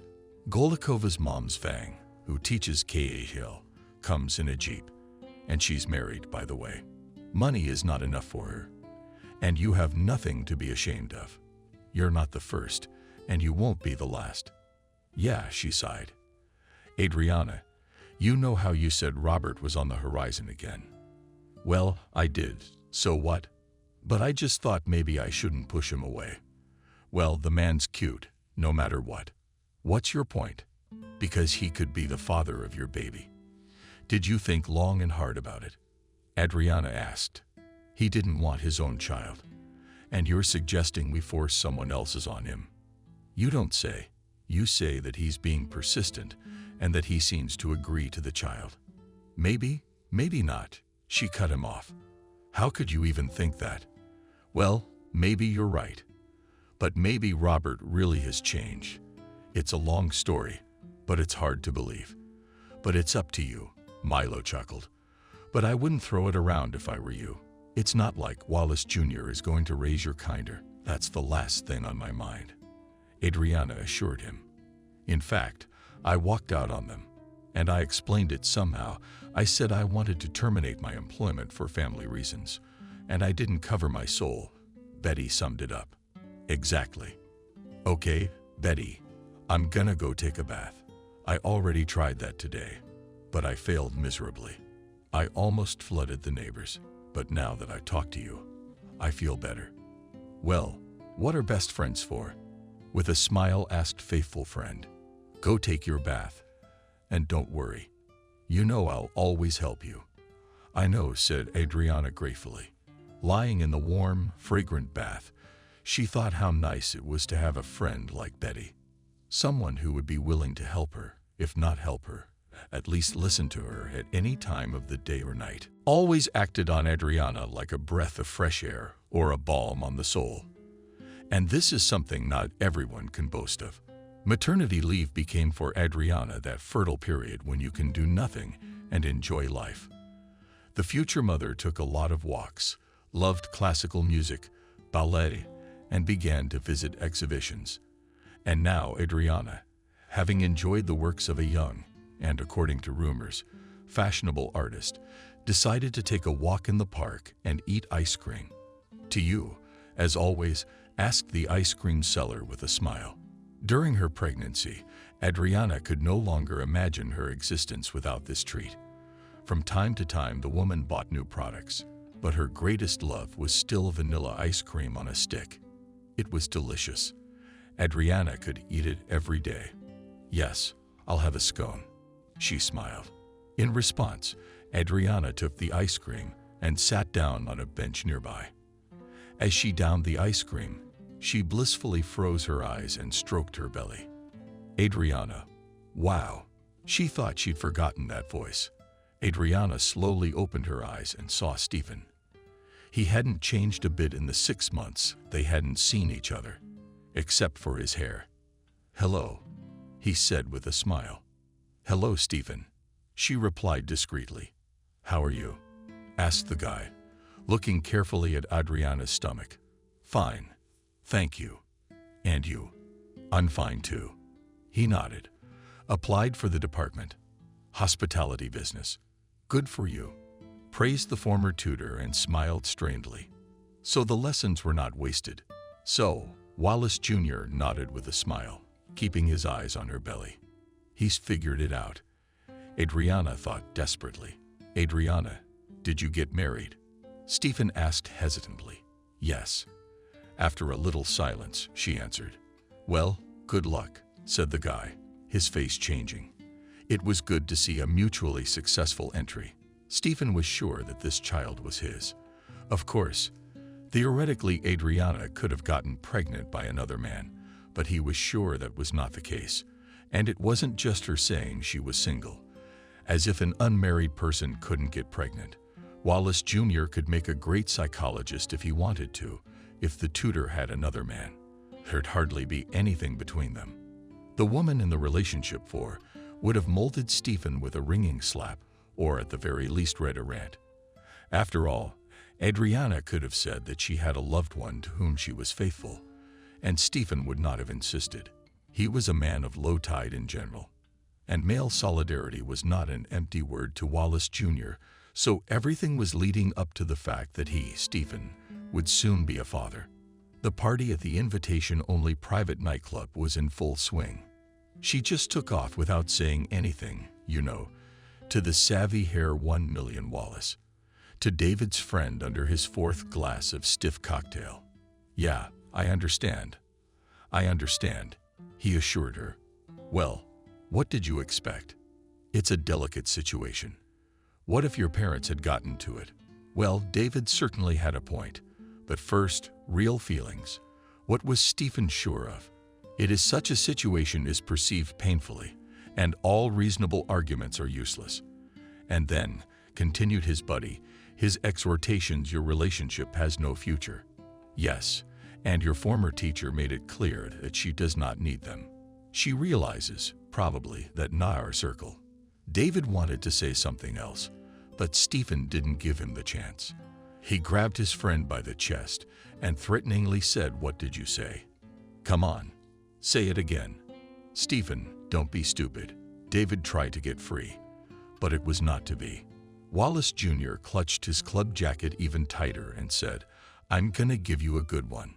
She's 100 times better than those silicone chickens." "Stephen, yeah, I'm not arguing." But it's like the guy didn't hear him. "Come on, let's go outside and talk. I don't care if you're a man or not." "Oh, don't do that. Vassal is good." He intervened in their quarrel. David didn't say anything like that. "I'll see you now." Stephen got up from the table, but he couldn't keep his feet. The hair to the 1 million fell right onto the table, knocking over all the dishes. "That asshole ruined the party," someone said. "What happened?" asked the receptionist Kelly, whom the guys knew well. "Get out of here, you chicken." Stephen's got a temper. "You weren't even close to her, young man. We pay for the battles, the dishes," strictly said the girl, not paying attention to the insults. She knew this young man perfectly well and did not understand what fly bit him. Usually the son of the owner of a chain of hotels and pleasure boat parks behaved correctly and left generous tips. He must have had an accident, the receptionist thought. However, that didn't mean that broken glasses and plates, not to mention workplace insults, were the norm. No, if you smoke, you'd better answer for it. No way, shouted Stephen in the face of the administrator. For extra convincing Nasanov Figo right under the girl's nose. Kelly, I'm sorry, David said quietly. The frame is just a problem. So I drank more than usual.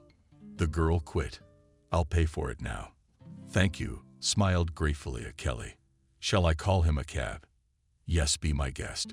The receptionist stepped away from the table, and the guys began to calm the rambunctious Romeo. Wallace. Sit down, Mishka said, trying to get his buddy onto the leather couch. Stephen obeyed, while the waitress cleaned up the mess. He mumbled something to himself, glancing at the girl. The cab pulled up, the receptionist announced, and the guys picked Stephen up and led him to the exit. I'm not going anywhere. Wallace Jr. protested as the boys led him to the car. Stephen, come on. David persuaded him. The stake has wandered, and it will. She kept it from me that she was pregnant. Stephen persisted. Adriana hid my child from me. The friends noticed with annoyance that a crowd of gawkers had gathered near them, which was to be expected. Some were already filming the scene. My tutor is pregnant by me and tried to hide it, Wallace proclaimed to the cab driver. Come on, get in, the driver grinned. Is the meter running? I don't give a damn. Stephen said carelessly, getting into the car. Do you even know who I am? I'm Wallace, and I can buy all of you outright. Yeah, nodded the cab driver and thought, sure, you can in about 10 years. Right now, your rich daddy's paying for all your fun. But he didn't say anything out loud. After all, the customer, as you know, is always right. Stephen dozed off on the road, and when they got to the Wallace mansion and the driver was pushing him, he started looking around in bewilderment. How did I get here? Stephen asked the cabbie. How? The cab driver grinned. How else did your friends call a cab? You can pay by card. Unless it's a money order. All right with a transfer. Wallace Jr. nodded, noting that it was starting to get light outside. He patted his pockets. His cell phone was in the pocket of his jean jacket. Speak. Put your cell phone number in your teeth, Stephen said. The cab driver dictated the number, and the guy, swearing to himself, hit the wrong digits. He managed to move the money only on the third attempt. After that, Stephen got out of the mansion's overturned cork and flew to his room. John Wallace was furious. He rarely surfed social media, but this time it was as if he could sense the posts and videos of inappropriate behavior. Their only offspring was murdered by hotel and boat owners. The commentators were on fire. These majors are completely crazy. They think they can do anything. A young girl was indignant. Their parents have no time to educate them, replied an older woman. That's the result. Both comments gained more than 300 likes. I wonder if what he said about tutoring is true, wrote another commenter. By the way, there were some who condemned Adriana, but strangely enough, they turned out to be not so many. Mostly everyone was cursing Stephen and his parents. What can be said? The masses did not pity the rich. What does he think he's doing? Growled the head of the family. I would ask another question, Kathy grinned. What does she allow herself? I mean aloud. By the way, her leaving immediately seems suspicious to me, but the former tutor has yet to be dealt with, replied the husband. But our son behaved simply unacceptable. And what came over him? Well, you heard everything yourself. Kathy shrugged with a grin. I wonder if she's really pregnant with our son. And if so, how did it become known? Ramke? Who knows? John said thoughtfully. He must have found out by accident. Maybe he saw her somewhere on the street, and there is already a pose on the nose. It's been a while since she left. And if it was the tutor who gave up the lessons in order to date Stephen with impunity, suggested Kathy. Anything could be, nodded the husband. Besides, I'm not ruling out another possibility. The child may not be from the race, but he may or may not be from the race. The loud facts of the relationship between them are in evidence, the spouse noted, which means the tutor needs to be punished. And how do you not tell her? John grinned. Are you familiar with the law?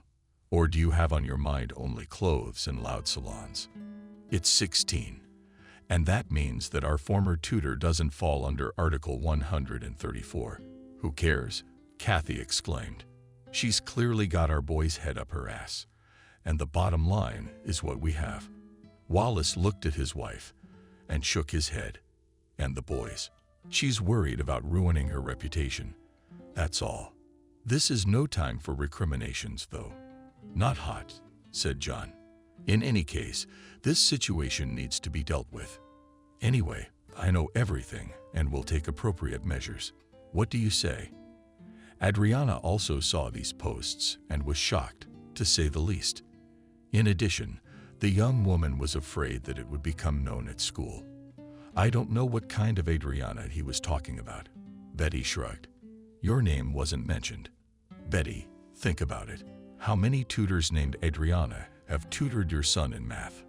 Yes, and all those socialites at Stephen's birthday party will know who he was talking about. Son of a bitch, swearing at Betty. Who told him to say that? And come on, Adriana waved her hand. He's just a teenager. What's he got to do with it? Whereas I'm a grown woman. Don't beat yourself up, her friend said, taking her hand in hers. You're having a baby, and that's the most important thing. That's the most important thing. And everything else will work out somehow. The friends sat in the park on Adriana's favorite bench closer to the ice cream stand. The saleswoman, looking at them, thought that female friendship, no matter what they say, still exists. She nodded encouragingly to the young women, and sweetly intercepting her gaze, winked and asked Adriana, well, on plumber, Cheku, on plumber, Cheku. Resolutely answered the mother-to-be. To find the former tutor's son, Wallace Sr. did not have much difficulty. True, he did not catch Adriana at home, but even that was not a big problem. She's probably in the park, said the thin old woman in the colorful sundress with a smile. She goes there every day. And that's right, she's expecting a baby. It's good for her. Oh, and who are you? I'm from work. The businessman smiled charmingly. So she's walking in the park, son. While John was thinking whether to go to the park or to wait for Adriana on the bench, a young woman approached the house in the company of a spectacular blonde in a tank top and shorts. I guess my assumption of a chance encounter was correct. Wallace grinned to himself, looking at the impressive belly, a former tutor to his only heir. Bye, dear, said the blonde. After that, the ladies lost their meters. Take care. Good night, replied Adriana, and taking a wide-keyed sundress out of her pocket, headed for the entrance. Adriana, a young woman could hear you. The voice of her former employer, and her heart pounded as if she were competing in a running race. So he saw the empty rollers too. Adriana guessed, and trying to appear calm, answered, hello, John. Yes, of course, I'm listening to you. I think you understand why I came to see you, he said. She saw no point in pretending, so she nodded. Yes, I do. But I assure you, don't do that, Wallace interrupted, raising his right hand. You don't have to assure me of anything. Just answer me one question. Did anything happen between you and my son? I realize, of course, that the child you are expecting may not be Stephen's. However, his behavior indicates that the situation did not arise out of nothing. So what's your answer? Adriana was silent. She was more ashamed than ever in her life. I don't advise you to cheat, John added with a sigh, because my son and I have no secrets from each other. Even if Stephen does not decide to confess soon, sooner or later he will. The young woman was ready to confess everything, but she couldn't say a word out of excitement. Adriana, yes, John, she said in one breath, but it was only once. Well, should the child say it or not? Feverishly thought, and Adriana. Oh, how great was the temptation to keep silent. But as she did not like reticence, she decided to confess it to her. After all, Adriana had not demanded any money from them, nor did she intend to. As for Stephen, it would pass. The guy will forget her, fall in love with some girl, or parents will find a bride from their party, and everything will go back to normal. And the baby. Adriana nodded. But you don't have to worry about that. I'm not claiming anything. I guess, nodded the businessman with a thoughtful expression. But that's not the point. The guy seems to have lost his mind. What do we do? I don't know. But I know you have to leave, Adriana, said Wallace Sr. as if it were a little thing like a drink of water. And where am I supposed to go? Stunned, said the young woman. Where do you want to go? Spread his hands, John. Even in the capital. I quite seriously want to offer you a very favorable deal. He took a breath and continued, I buy you an apartment in any city you want. And after the baby is born, I'll help you with employment. What is required of me? Adriana asked, remembering that this was a transaction. It's nothing. The businessman smiled. My son knows nothing about you. Actually, it sounded like fun. After those posts and videos online, she didn't want to stay in this town. Adriana was already thinking about renting out her apartment and moving to her parents' house in the country. And here was such a great opportunity to start a new life. Just her and the baby. And yet Adriana had her doubts. What if Stephen wants to find me? She asked a reasonable question. But if you don't tell him where you are, he won't find you, will he? John grinned. And so, as they say, out of sight, out of mind. He saw that the proposal is kind of interested in tutoring, but she still has doubts. So it is necessary to find such arguments so that they do not remain. And he seems to have found one. Adriana, note that I didn't report it to the agency, Wallace said. I don't really need to. Besides, I could have used all my connections to make sure you weren't even hired to scrub floors at a school in the neighborhood.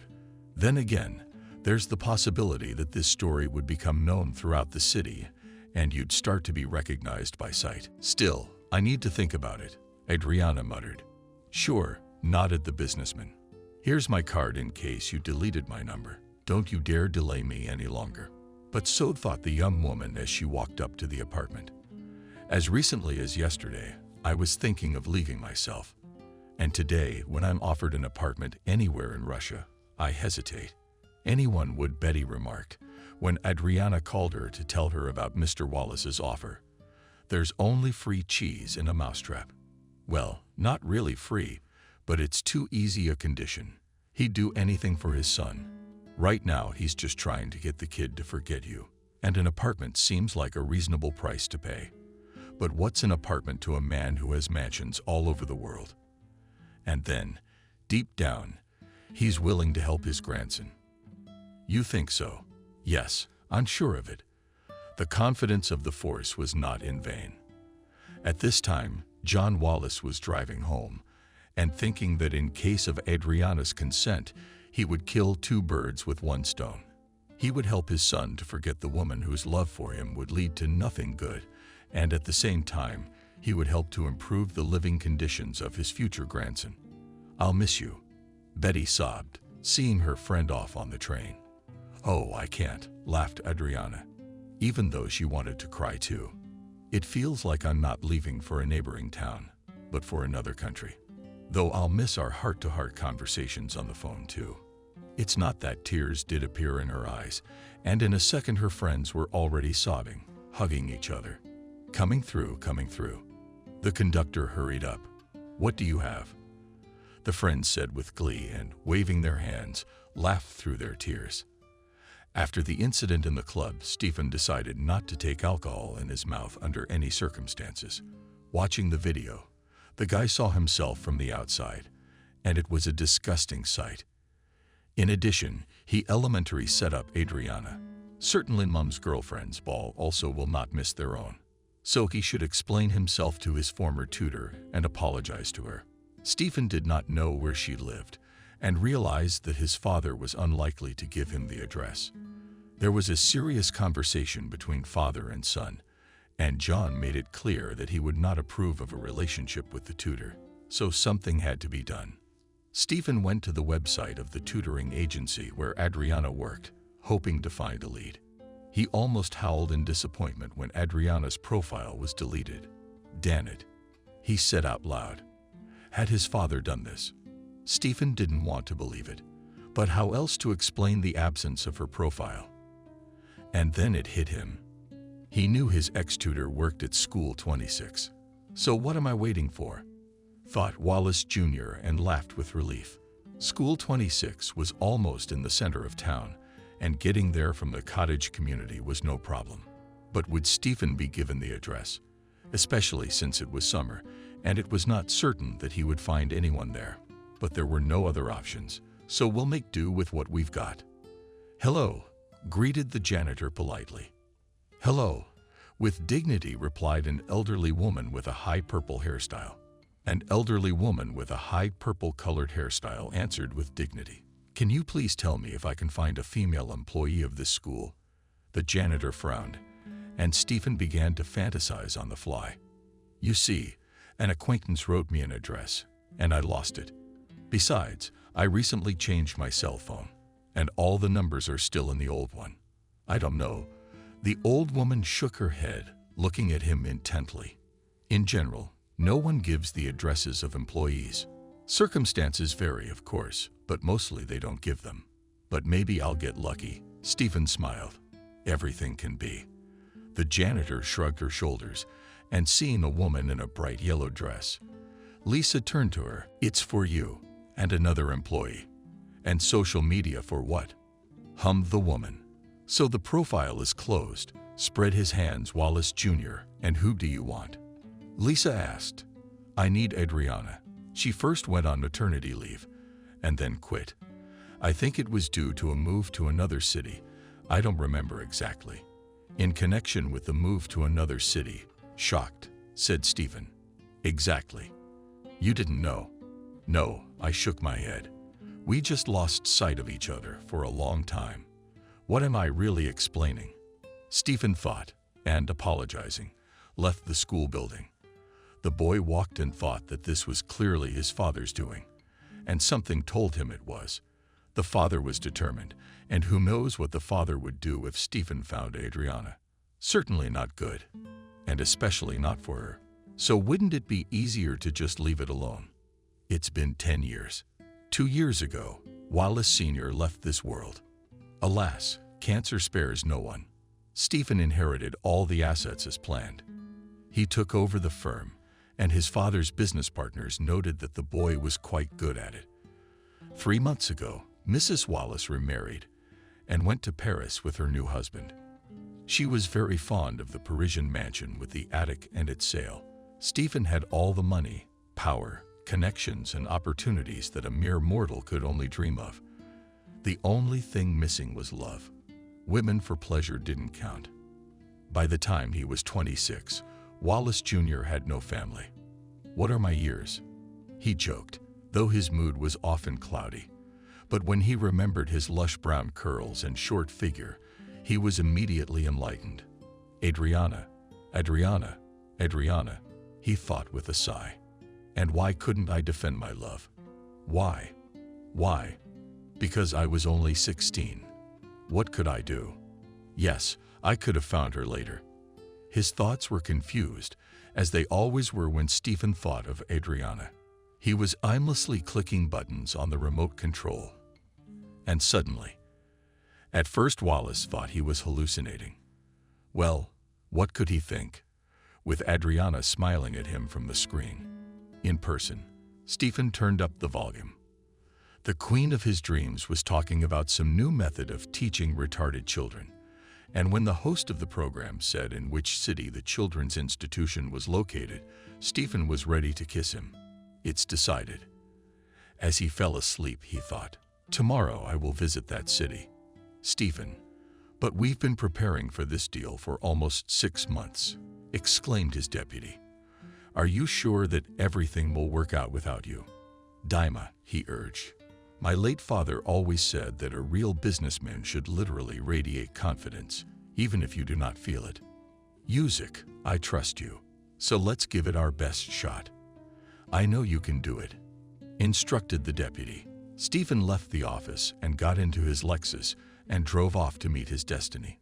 Finding a children's center for children with disabilities was not difficult. Half the job is done, he thought contentedly. Before going to the neighboring town, Stephen made some inquiries about Adriana. He found out that his tutor was single and raising her son Christopher alone. Christopher, Wallace repeated quietly, no longer doubting for a second that Adriana was raising his son. Christopher Wallace. There was a bouquet of scarlet roses in the car. At first, Stephen thought about buying a ring, but changed his mind. Flowers were enough, but a ring might scare Adriana away. The young businessman was sitting in his SUV in the parking lot in front of the children's center and leisurely held out his coffee. Suddenly, he saw her. Adriana was dressed in a light flowing gown of soft coral color, spectacularly appreciating her brown hair slightly burned out in the July sun. The demeanor of the century buns.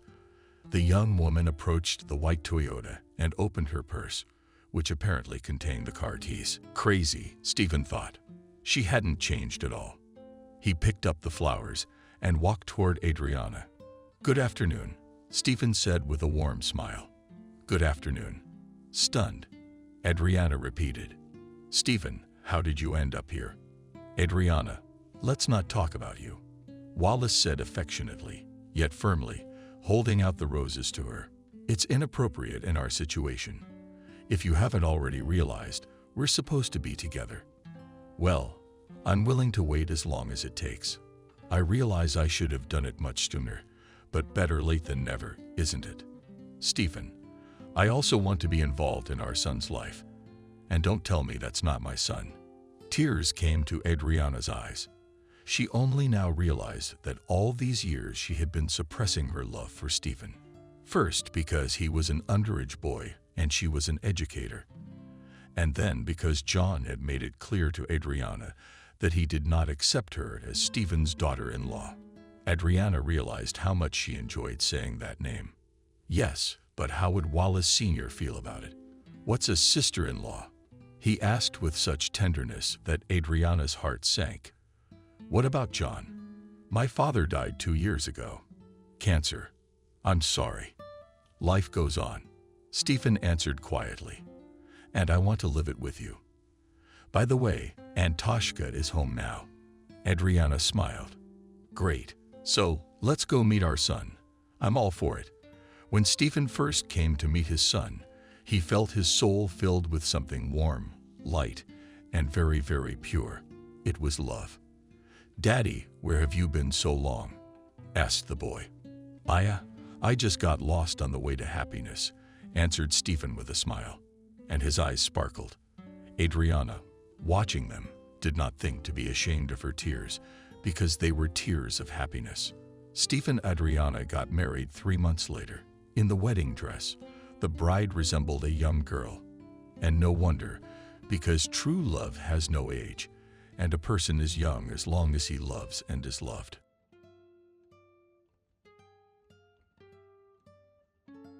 Subscribe and click the bell. The cozy, spacious kitchen was lit by the morning light. Adriana sat at the table, looking at her husband, then at her breakfast. She had the infamous oatmeal with berries again, which was making her sick. But she couldn't give up that breakfast, because there was no other breakfast in sight. And if she wanted to lose a couple of pounds, she had to sacrifice tasty food. Adriana pushed the small jar away from her, and now she was looking at her husband with her hands on her head. "You know, I think I should go on this business trip. The boss says that soon she is leaving us, which means that her place will become vacant. Can you imagine if I become vice director?" said the husband with a smile. "Yes, that would be good," said Adriana. She didn't listen to her husband, and there were plenty of problems without him. The more time they spent together, the more she noticed that in fact the feelings between them had long since cooled down. She had chosen him not with her heart, but with her head. She kept thinking, "We'll get along." Her mother kept repeating that it is necessary to choose a husband not for love. And in the end, what happened? In the end, she sits in the kitchen and feels that between her and her husband there is a gap. Adriana was sure that her husband realized it too. "Do you think I should take warm clothes?" the husband asked. Adriana looked at him. Ethan realized that she was not listening to him at all. Were you even listening to me? I'm saying the weather changes all the time. Should we take warm clothes? Ethan asked again. I'm getting annoyed. Theme, how old are you? Why have you learned to make your own decisions? I'm not your mom. Can you already decide for yourself whether to bring a sweater or not? Through Adriana irritated. She left the kitchen, deciding to go without breakfast today. She went to the bathroom to put on makeup, to clean herself up before work. It was a job she hated too. Who would have thought that the very Adriana who had been prophesied to have a prosperous future was now forced to scrape by from paycheck to paycheck? She spent most of her income on her own appearance. For Adriana, there was nothing worse than growing old in her head. She was constantly thinking about what to do next, how to change her life, what to do with work and money. But every time such thoughts ended up with absolutely nothing. What's going on with you lately? Well, you've been taking everything in stride, Ethan said, stepping into the bathroom. Adriana rolled her eyes defiantly so he could see how annoyed she was. But Ethan apparently wasn't going to back down. Can we talk normally, in case you haven't noticed?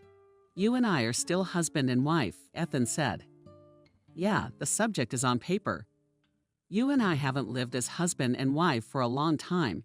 Neighbors who sleep together periodically. That's about it. You've been acting like just a neighbor for a bunch of time now, not my man, said Adriana. Here we go, Ethan said, gritted through his teeth. That's it. Subject. This is the end of our conversations with you. Don't tell me I'm acting weird. I've tried many times to repair our relationship, but it's never worked out well. Now let it all fall apart, Adriana said. She put her mascara, mirror, and powder in her bag, and then went out into the living room. Adriana changed her clothes and hung around the mirror. Her husband walked past her defiantly, as if not noticing her. He could have said some compliments to soften the situation, but he didn't need to. Adriana went outside, went downstairs, got into the car, and drove to work. Once she was in the office, things got a little easier. Her job was boring as hell, but there wasn't much of a choice right now. Adriana thought more and more about getting a divorce, moving to another city, building a career. Adriana, why aren't you wearing a face? A coworker asked. David smiled, but Adriana cringed, a grimace of displeasure. I looked in the mirror this morning. Was the face still there? She cut him off. David realized that there would be no fun and flirting today. He went to work, and Adriana looked at the monitor. When the boss walked in, Adriana didn't pay any attention to him, but there was another man walking next to the boss. Adriana's mouth dropped open in shock. She couldn't believe that she was seeing a ghost from her past again. He was smiling broadly. He seemed to have not changed at all since that time. It felt as if she was back to the time when she was immensely happy. Colleagues, I'd like to introduce you to our new department head. Meet Kevin, said the boss with pride. Brought him in, so please respect my choice. Everyone began to meet the department head. Adriana was still in shock, couldn't take her eyes off him. Is everything going back to the way it was? This is the chance fate is giving her. I hope we can work together, Kevin said with a dazzling smile. All right, there's nothing to talk about. Who's in charge of the projects? Yeah, I can see that. Now you're having coffee, get back to work. Come back to my office. We'll decide what we're prioritizing right now. One at a time. I'm gonna go over all your tasks today. Wow, right off the bat. The boss laughed. Okay, I'll leave you to your work. Adriana, who had no idea how to react, ran to the bathroom. She rested both hands on the icy sink, leaning her forehead against the glass. It was hard for her to make any sense at all right now. How could she see him here after all these years? Had he really come back to find her again? Adriana was sure he didn't even recognize her. Apparently, she had gotten too pretty. As if mesmerized, she stared at her own reflection. She looked the same as before. The tiny wrinkles were invisible. Adriana felt a lump grow in her throat. She quickly typed a message to her friend that she needed to meet urgently after work. Adriana barely sat through the rest of the workday, and when finally released from the clutches of work, she rushed to her car. The young woman tried to avoid all the traffic to come to her favorite coffee shop. As soon as she left the car in the parking lot, she entered a cozy, bright room, decorated in permanent colors. It made her feel better. "Adriana, what's wrong?" Wendy asked in astonishment, immediately entering after her. Apparently, she was worried about Adriana's rambling message. 2. "How are you, please?" Adriana said as the waitress approached them. They took their favorite table by the window. On the windowsill was a bouquet of artificial lavender that looked like a live one. Pretty soon, 2 tall glass goblets with a straw appeared in front of them. There was a pleasant pink aroma. Adriana took a few sips. Wendy gave her a chance to gather her strength before speaking up. But that crazy look and totally disliked it. "Remember when I used to date Kevin? God, the one I just lost my head over. Remember?" Adriana asked. "Of course I remember." "When he left, did you lose your mind? You cried all day long. They almost put you in a mental institution. I'm not talking about how sick your relationship was. He was just using you and you were dusting him off." Wendy cut her off sharply. Adriana brushed it off, as if none of this meant anything. It was as if she were trying to forget all the bad things she'd had with Kevin. Adriana, as if by magic. She could only see the good in their past. Wendy was the only one who was open-minded and saw all the flaws that were literally on the surface. "Don't tell me you're going to get back together with him. He left you for his career. At least you pulled yourself together. You got married." "Jesus, Adriana." "Don't tell me Wendy started," but the young woman interrupted her before she could finish. "Oh, stop complaining. I'm a big girl. I can handle my own problems. Before I could even tell you about it, you were all over me. Don't forget Wendy. You're not my mom." She cut her off. Wendy now waved it off. Apparently, she realized that talking to her friend on the subject was completely useless. Adriana herself took the gesture as a surrender. Imagine today the boss comes in and says, "Here is your new department head." I look over and it's Kevin. He hasn't changed at all. Can you imagine how annoying that is? He wouldn't even look at me. Can you believe it? Adriana resented him. He was on his knees begging me for forgiveness, and now he just pretended as if I didn't exist at all. "Adriana, how many years has it been?" 5 years at least. You've been seeing someone else in that time. Married Ethan. And what do you still care about some Kevin who's messing with your head? Wendy asked. Wendy had a look as if she were totally disappointed in her friend. "You remember how much I loved him. I've never felt that way in my life. Wendy and I haven't had a relationship for a long time. We live like roommates. We only sleep together periodically for convenience. So I just want to try and get it back," Adriana said. "Adriana, come to your senses. What's going on in your head? A herring in a barrel? Are you out of your mind? I can't believe it. I can't believe I'm gonna hear you say all this crazy stuff. You were out of your mind the other day. Do you want it to happen again?" Wendy asked in amazement. "You're my friend. You're supposed to support me." Adriana exclaimed indignantly. "I'm also supposed to keep you from doing something stupid. I thought you'd grown up. You want to jump on the wagon that will take you to the asylum." Wendy barked insistently. Adriana was shocked that her friend did not support her. Wendy was absolutely disappointed in her friend's action. They both tried to change the topic of conversation, so as not to get into an argument out of thin air. But I think she tried to talk her friend out of it more than once, because she knew that this situation would end in a real disaster. Adriana arrived home that day completely confused. On the one hand, she wanted to feel again all the emotions that she had in her relationship with Kevin. On the other hand, she knew that Wendy was right and that this train was going to take her to a mental institution. The relationship was truly sick. The emotional swings were driving her crazy. But now, as time passed, Adriana was sure that it was better than what she had with Ethan. Ethan himself seemed to sense the change in his wife. He asked her leading questions, but Adriana shook her head negatively, trying to concentrate on making decisions. "Why don't you explain what's going on? I realize you and I had a fight. So now you can't talk to me? You don't seem like yourself today," Ethan said. But biting your elbows, Ethan, your ear, or what did you think I was going to personally run around you? No, I'm done. I'm not clinging to this relationship anymore. In fact, I think we should probably get a divorce soon, she said. That was the first time Adriana had ever talked about divorce. He didn't believe her at all. Ethan laughed out loud, which just put her in a stupor. She looked at him and a silly, unnatural grin appeared on her face. Adriana didn't know how to react to Ethan's laughter. What divorce? Are you out of your mind? Everyone fights. It happens. What are we going to do? Get a divorce? Asked Ethan, who really didn't believe her words. Especially we are not 20 years old to run back and forth to the registry office. Everybody's married. Let's keep the family together. They're threatening divorce.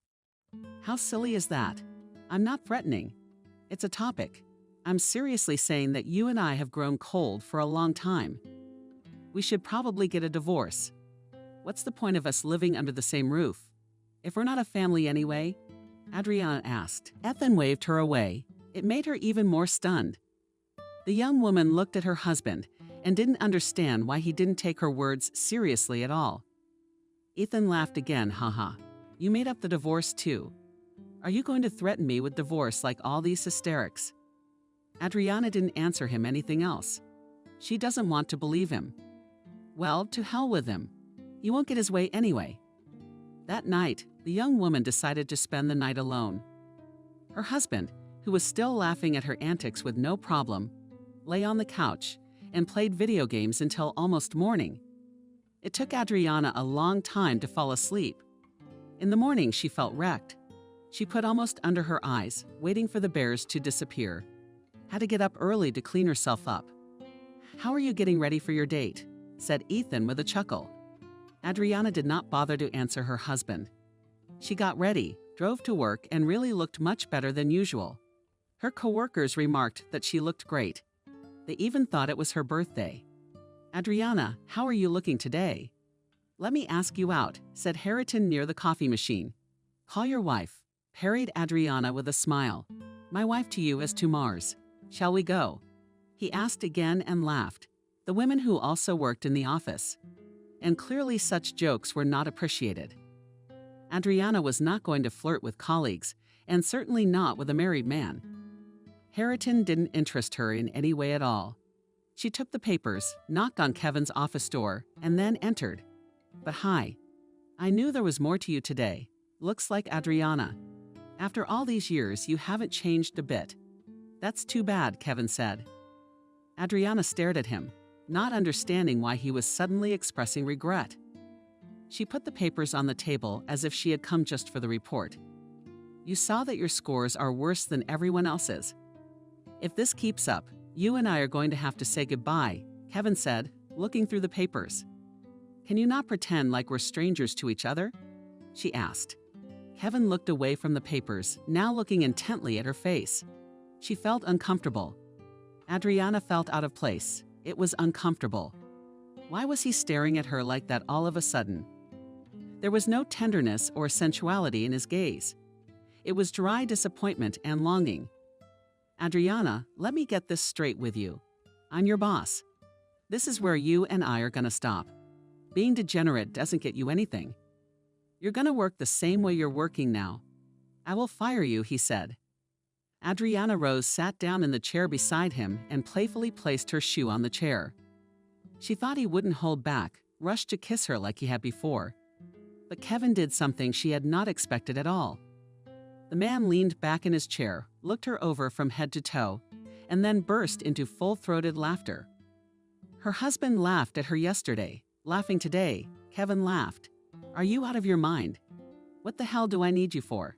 Kevin exclaimed, and he laughed even louder. Adriana even had tears in his eyes.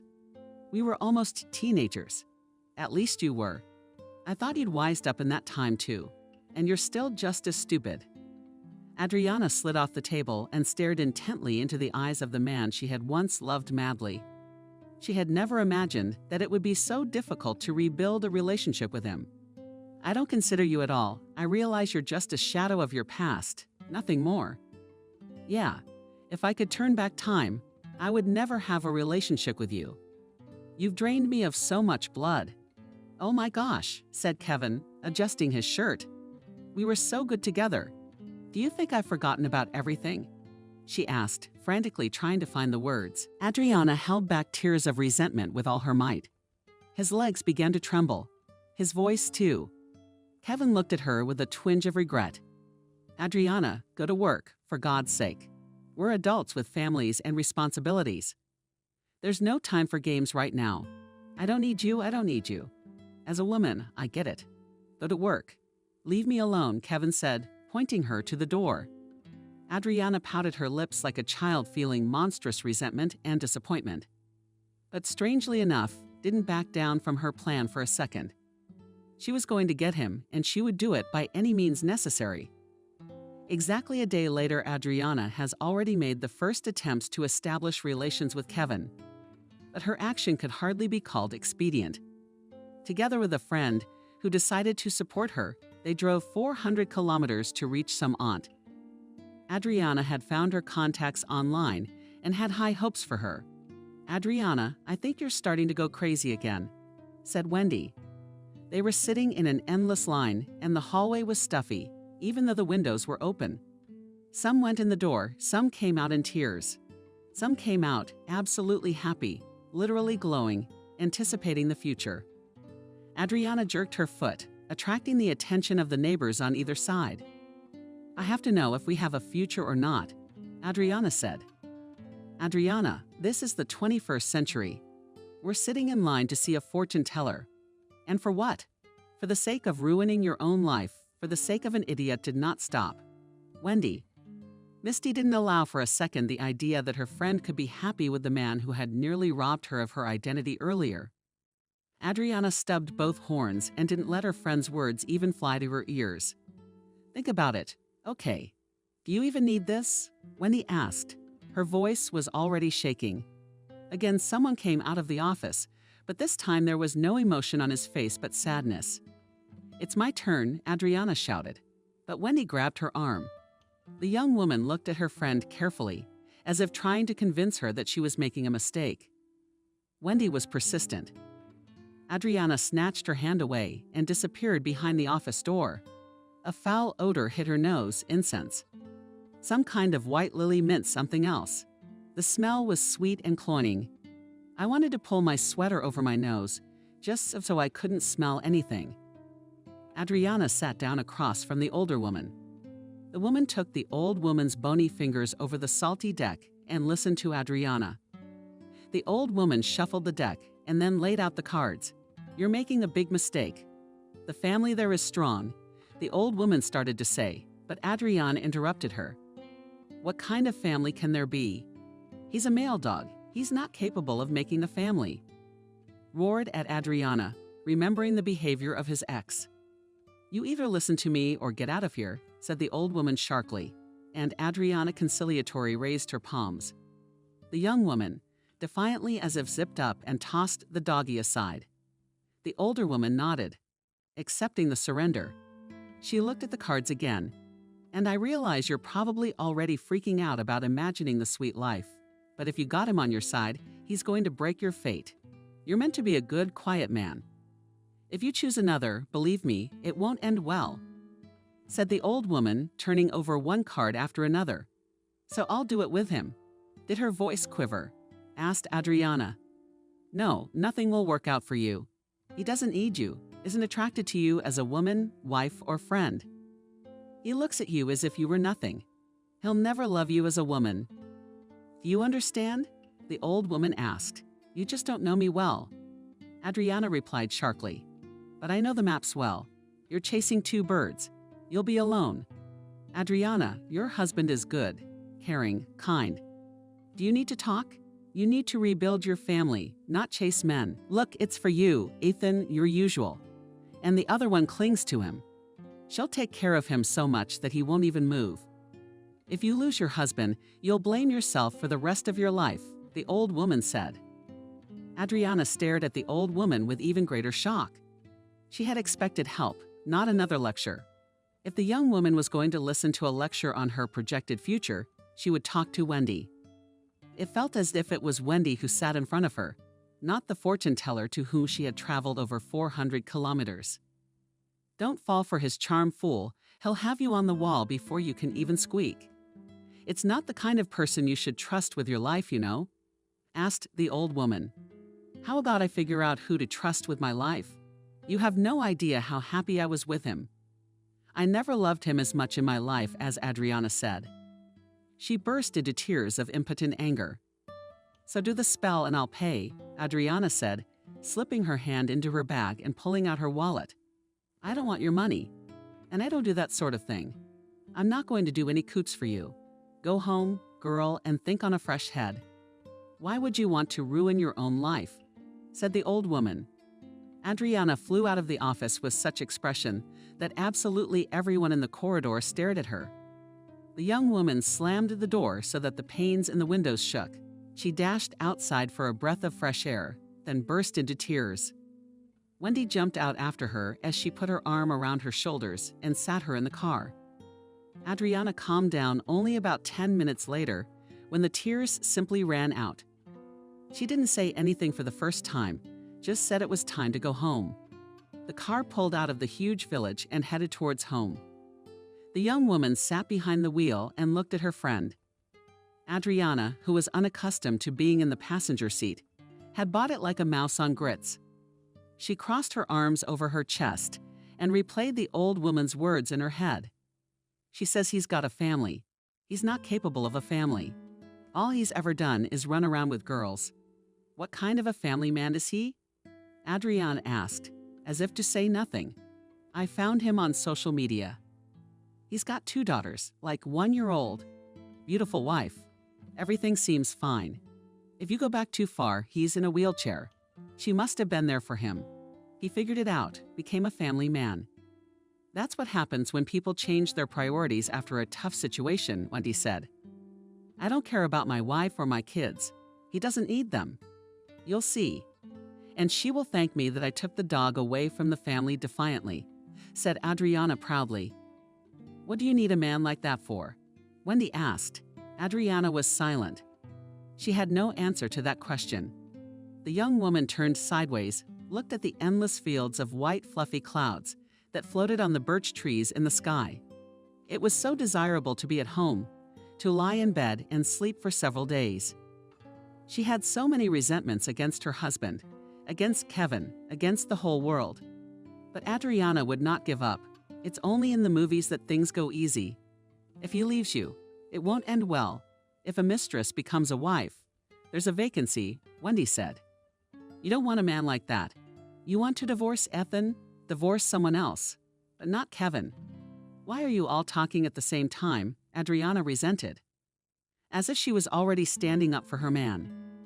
Adriana, you need to calm down. Take a good look back at everything you've been through. You're going to have a hard time realizing it's all bullshit. There was too little good and too much bad. How many times did you come crying to me at night because he kicked you out of the apartment? How many times have you called me and told me you caught him texting again? That's enough. You didn't have anything good there. The usual emotional swings one gets hooked on like the joy hormone, Wendy summarized. You weren't there. You can't judge. You should have seen the way he looked at me. He's purposely pretending not to be interested in me to further ruin my interest, Adriana said. Adriana, maybe he really isn't interested in you. He has a family, a normal life, a job. Maybe you should get on with your life too, Wendy asked. Adriana didn't answer that question. She considered it too humiliating for her. She glanced quickly at her friend, but she shrugged. Apparently, she wasn't going to discuss anything else at all. So she turned on the radio. The young woman was also glad that she wouldn't have to defend her position and her decisions anymore. They would rather listen to another radio station than Adriana would prove that she was striving for her own happiness. As the car pulled up to the apartment building, Adriana's mood finally soured. She saw her mother on the balcony of her apartment, which made things even more difficult. Her mother was a terribly difficult person, and it was almost impossible to even make contact with her. This elderly woman could not imagine life without scandals and constant clarification of relations. Well, Adriana stretched out the needles. Wendy looked up and also saw the old woman and immediately understood Adriana. "Yes, I'm lucky," Wendy said calmly. "Knowing your mother, you can come and see me anytime." Adriana thanked Wendy warmly, apologized for her abruptness, and then got out of the car. The mother leaned over the railing, staring at her daughter. "And where have you been loitering?" she asked. "I'm not 15 years old. I'll figure out where I've been loitering on my own." Adriana cut her off. Gone were the days when Adriana was financially dependent on her mother, living under her roof. Now Adriana could decide for herself what to do and how to respond to her mother. She didn't want to offend her either, at least not because of the heartache the older woman was putting so much pressure on. But letting her violate her boundaries was no good either. Adriana went up to the apartment, smelled the pleasant odor of fresh, cooked food. Except that her husband's face was clearly displeased. If only they always perceived the arrival of an elderly woman as a hard labor. "Didn't you try calling us before you came?" Adriana asked. "Can I visit my own daughter already?" asked the mother. Adriana put both palms to her troops. Now she had completely different tasks dealing with Evelyn and was useless. "I have to go to the hospital urgently to take tests, to pass. If it's so difficult for you to live with your mother, then pay for my hotel room." Evelyn objected uncontested. "God, Mom, this is not a good time at all. We've got enough problems already, and you're just adding fuel to the fire." Adriana said calmly, sitting down on a chair. "The fridge is empty. The man doesn't earn enough. Of course you're in trouble. And I told you right away that Ethan is a waste of space. If you complain to me about him, I'll tell you that you chose him." Her mother objected sharply, ignoring the fact that Ethan was in the other room and could hear everything perfectly well. Adriana didn't bother to talk about anything else. She ate quietly and then retired to her bedroom. Adriana wanted to consume a little. She needed to do some remote work in the evening. But the conflict that had erupted between her mother and her husband made her rise. Adriana sat on the edge of the bed, staring at the floor, trying to make a decision. "I told you, you're not welcome here.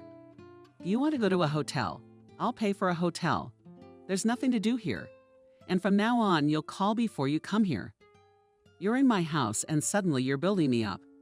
You're not on your own turf to make a big deal out of it." Ethan persisted. Despite the heavy conversation, he never raised his voice at Evelyn. The same could not be said for the older woman. She could easily raise her voice, yell, or even get into a fight if it was to her advantage. Adriana went out into the corridor where the altercation was taking place. "And you think you're a man. If I was a man, my daughter wouldn't be working. Do you even know what kind of men she had? Do you even know she's been on vacation on the islands? And with you, she's got to make every penny count. I have no idea why she chose you," Evelyn said. Outbursts howled with her hands. The older woman was clearly unhappy with the situation. There was a smug, nasty smirk on her face. Ethan began to pack his things. Adriana watched his movements carefully, looking reproachfully at her mother. Only there was no strength to stand up to her mother. "You deal with your mother, then call her," Ethan said. He slammed the door loudly and left. The elderly Mullah woman retired to the kitchen. Adriana was not happy, but maybe it was for the best. While her husband was out of the apartment, she could at least weigh everything and decide if it was worth going back to Kevin. "Thank you. Tell me later I kicked yours out. What did he offer you that you'd suddenly throw yourself at him? Did you find someone to marry?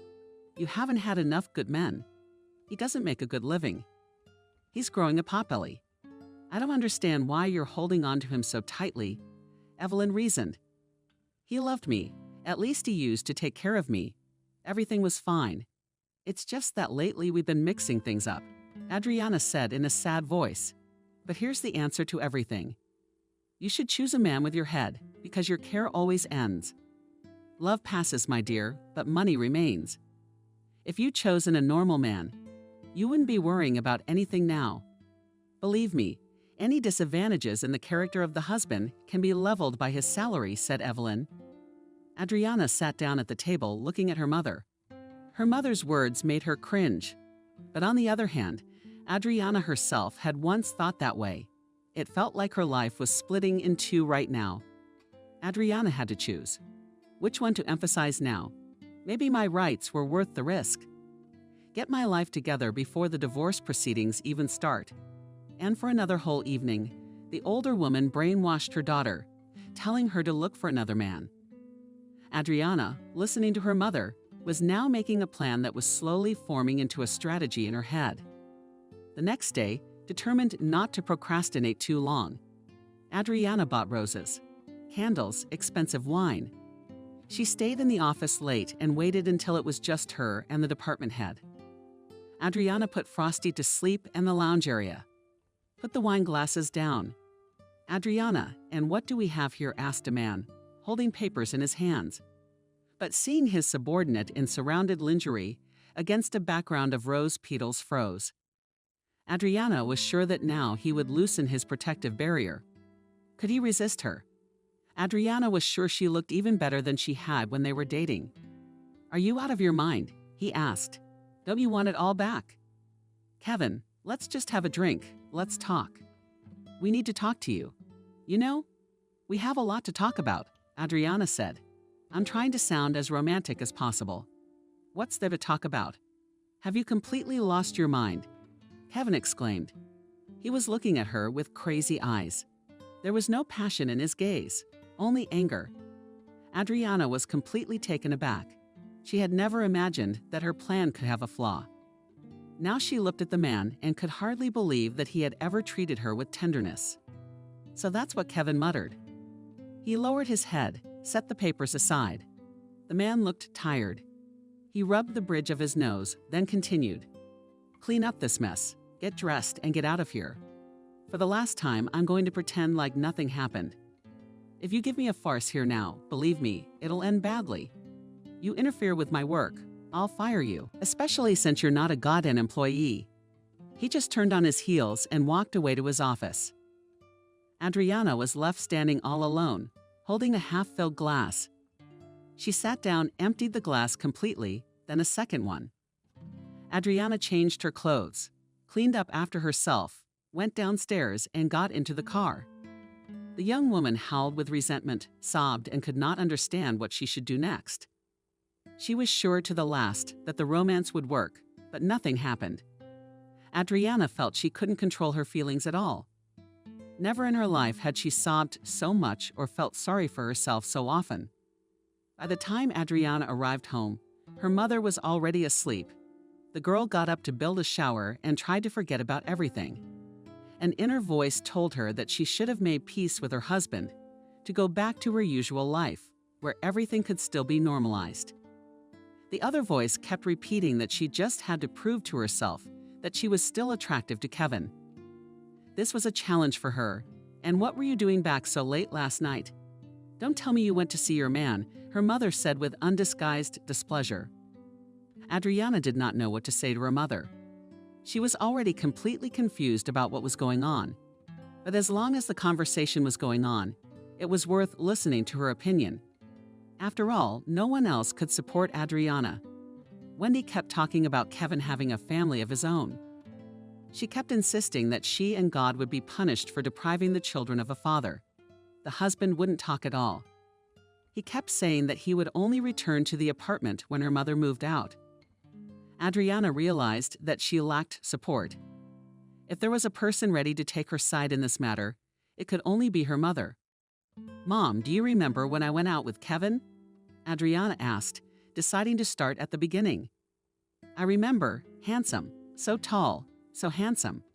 I told you back then that girls would run after him." "Actually, that's what happened," said the mother, smirked. "But he was handsome, of course. How could he be?" The older woman was silent for a while. Evelyn was clearly trying to recall some special detail. She turned to her daughter, threatened her with the colonel. "And I told you you'd bite your elbows for missing me." And rightly so. Kevin always had money. He knew how to make money, and he kept you too. Remember, you had gold and fresh flowers in a vase. Yeah, he had his tantrums. But you could be patient. You didn't have the wisdom. I always thought he was going to stay," asked the mother. Adriana completely ignored her mother's words and continued her conversation. It was probably the only way to stop listening to her accusations about a past that could not be changed. Anyway, he's back in town. He's my boss now, and I tried to connect with him. I even had an affair with him, and he cut me off, Adriana said. Girlfriend says he's got a family there, kids, all that stuff. And when it scared you, if he's all family, he wouldn't give you a reason. He'd just tell you he didn't need you. Let me guess. Is he reacting aggressively to you? Asked the mother and Adriana. She woke up. It was true. Kevin was reacting aggressively to her, and that's why she was falling apart. If he didn't need her, he'd respond calmly, without emotion. All men are the same. My dear, do you think he's not interested in you? Asked her mother. When Adriana told her in general everything that had happened between her and Kevin in the last few days. If he didn't want you, he'd just fire you. Or something else to make it clear he didn't want you. He's putting a price on you. That's all. Evelyn stirred the soup and then sat down next to her daughter, taking her hand. To hell with your Ethan. That fool's never gonna make any money. You're just gonna have to live from bread to water. He can't make money. That's just the way it is. There's nothing you can do about it. They'll get your femininity together and go back to yours. Kevin hasn't had a man turn you down yet. Adriana, get a hold of yourself already. Evelyn insisted. Adriana felt a rush of energy she hadn't even expected. She stared at Evelyn. She shook her head negatively, her lips pressed together. The older woman started talking again about Kevin being good. Everything could be brought back. Adriana would regret it if she gave up. And now the young woman's inner voice, which had been telling her to make peace with her husband, was so quiet, almost imperceptible. Now Adriana could safely attend to Kevin. She was already thinking of a plan to approach him. And even if she had to go against her conscience, break up the family, she was ready. Adriana wanted to feel loved again, as she had back then in her past with her mother's support. The young woman was sure it was only a matter of time now. Adriana arrived at work in high spirits. Talking to her mother now, she was definitely relieved. But fate apparently decided not to let her relax. Adriana, run to the boss. He's been waiting for you for 5 minutes, Camille said, nodding toward the office. Kevin asked Adriana hopefully. Her eyes lit up unkindly. No, to the principal's office. Mason's been pissing and moaning since this morning. So be prepared to have him and you crucified on the carpet. A coworker said in a disgruntled voice. He's been giving us a hard time here. What do you mean? Adriana clarified. Quickly change into your office shoes. Literally. Apparently, our blessed Kevin raided the place. Got the stats on who's working and how they're doing. Now all this paperwork's on the principal's desk, and he's decided to lump us all together and fire the hell out of us. He yelled at me for half an hour. At least I'm sticking up for you. I'm not sure about that at all, Camille said. Adriana looked at herself in the mirror, painted her lips, and went to the boss's office. A well-fed man with childishly red cheeks. Mason was sitting at his desk. He was arguing with someone on the phone. The man pointed his finger toward a chair. Adriana obediently sat down and waited her turn. Mason was generally a very hot-tempered man, so it wasn't the first time she'd heard him give her a hard time. Well, let's get this sorted out, the man said. He looked at the papers, then looked up at her and smirked. Why are you dressed up for work like a holiday? I'm in a good mood, Adriana parried, trying to speak with all the courtesy she could muster. Well, I know your good mood. Did you even see that you have the worst scores? Adriana, how can you even work like this? You got a complaint about you from your boss. He says he's busy with non-work issues, said Mason. Yeah, what does he know? Adriana said sharply, but she closed her mouth when she saw Mason's angry look. I know you like the back of my hand. You're all about the tail wagging. Do you think no one sees you hanging around his neck, Adriana? Don't embarrass yourself. Go back to work. You're paid by the piece. And you make like a cashier at the grocery store. The man got up from his chair, walked to the window. He crossed his arms over his chest, and now spoke without turning to Adriana. Get to work already. How many times can you do this? You still think you'll find a rich husband.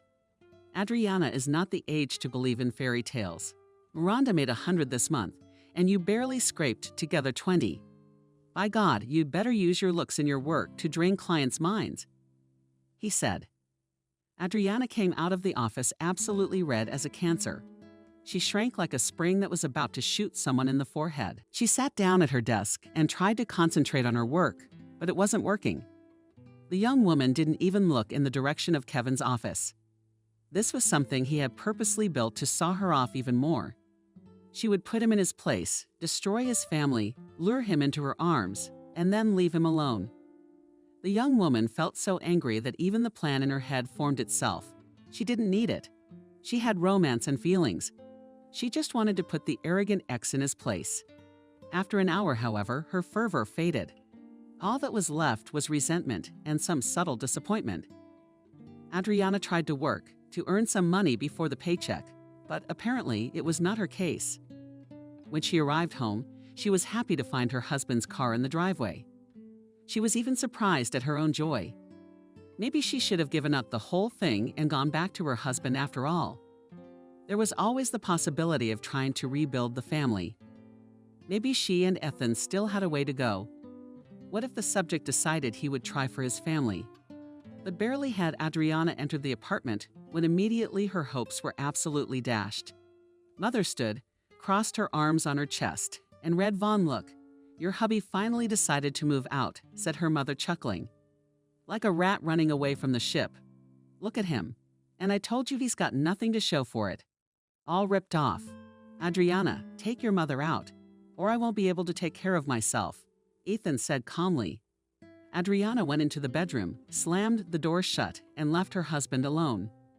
Ethan didn't even look at her, just tried to leave the apartment as quickly as possible. "Something's up." "Jesus, yeah, she's leaving in 3 days, and you're already running away behind my back. And if I come back later, all I'd have found were empty shelves," asked Adriana. Now she suddenly smelled a note of maternal resentment in her voice. Adriana felt ashamed that she was becoming like her mother. She felt powerless to make a decision. Her husband looked at her as if she were nothing to him. "I've thought it over. I've made a decision. We should live apart. We'll think about how and what to do. Maybe you're right. It's time to get a divorce already. There's nothing to do here," Ethan said. When Adriana herself had talked about divorce, the idea had seemed appropriate. But as soon as she heard those words from her husband's lips, pain pierced her heart. She felt resentment, anger at herself, and a longing for their past life. Adriana could not explain her own emotions of resentment. She could not even utter a word. She just looked at Ethan with her eyes. "I know it's all too complicated right now. Look, Adriana, we just need to live apart, you know. I know you're not happy about this. But you have to realize, too, that this can't go on forever," Ethan asked, sitting down on the edge of the bed. He tapped the palm of his hand beside him for her to sit up. But Adriana remained standing, looking through him. "You and I really don't feel like we have a marital relationship anymore. I'm not saying we should get a divorce right now, but we should definitely live separately and figure out what we both need. Maybe you're right, and we've gotten too wrapped up in things," Ethan asked, "and then get divorced. Find yourself a girl and live like nothing happened," asked Adriana. Adriana felt a clear desire not to give him up to anyone. Some inner feeling of her own had played a cruel trick. "I didn't say I was looking for someone," he said.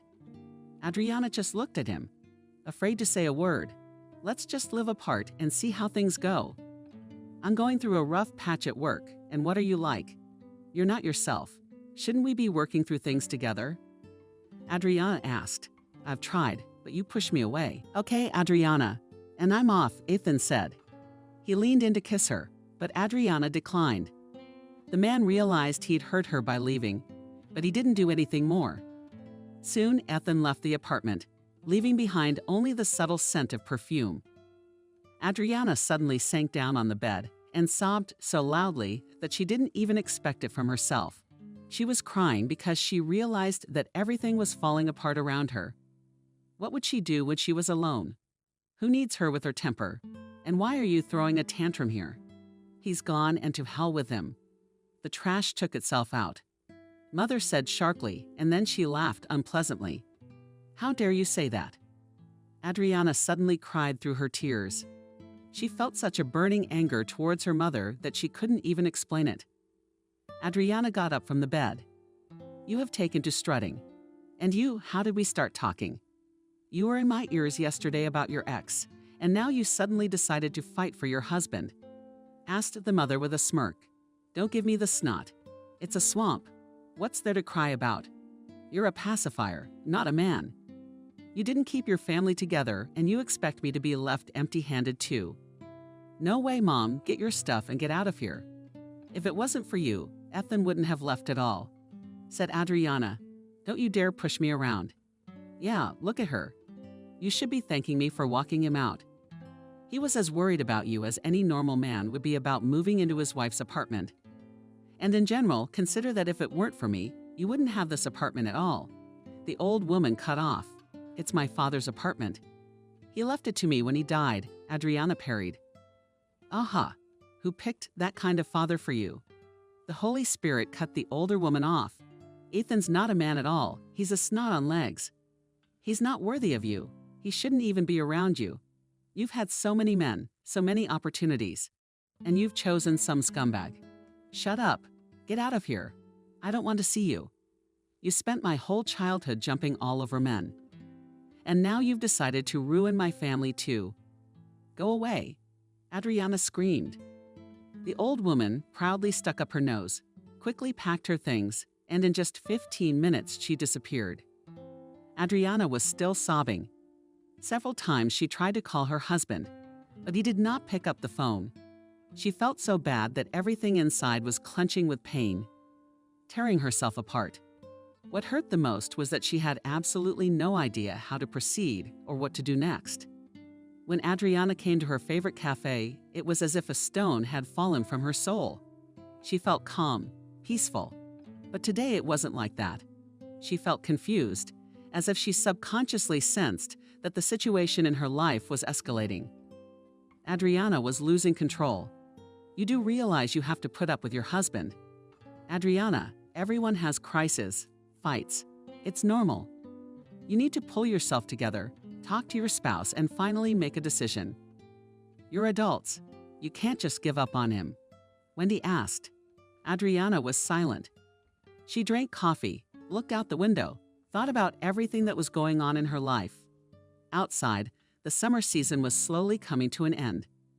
Even though it was still August on the calendar, the weather was clearly September. A pleasant cool breeze, comfortable temperature, and some kind of cozy atmosphere. Adriana regretted that the summer season had passed. She loved the heat, she loved to go to the sea, and every year she waited for the beginning of summer. And as soon as this wonderful time for her ended, everything seemed to sink into despondency. Usually the young woman found the strength to pull herself out of this sadness, to return to normal life. But this time there was so much on her that she could no longer carry it all on her shoulders. Do you think he still thinks about me? Adriana asked. You're married, aren't you? Of course we are. It's just that you're in a crisis. We need to talk things over calmly, meet, and not make hasty decisions. Everyone needs to be apart from each other from time to time. It's just that you're both having problems. That's why you're fighting with each other. But when you get through it together, the crisis will be much easier. You'll see, Wendy said. I don't mean Ethan. Adriana said grudgingly. Although I don't know who I'm thinking of anymore. I miss the subject too.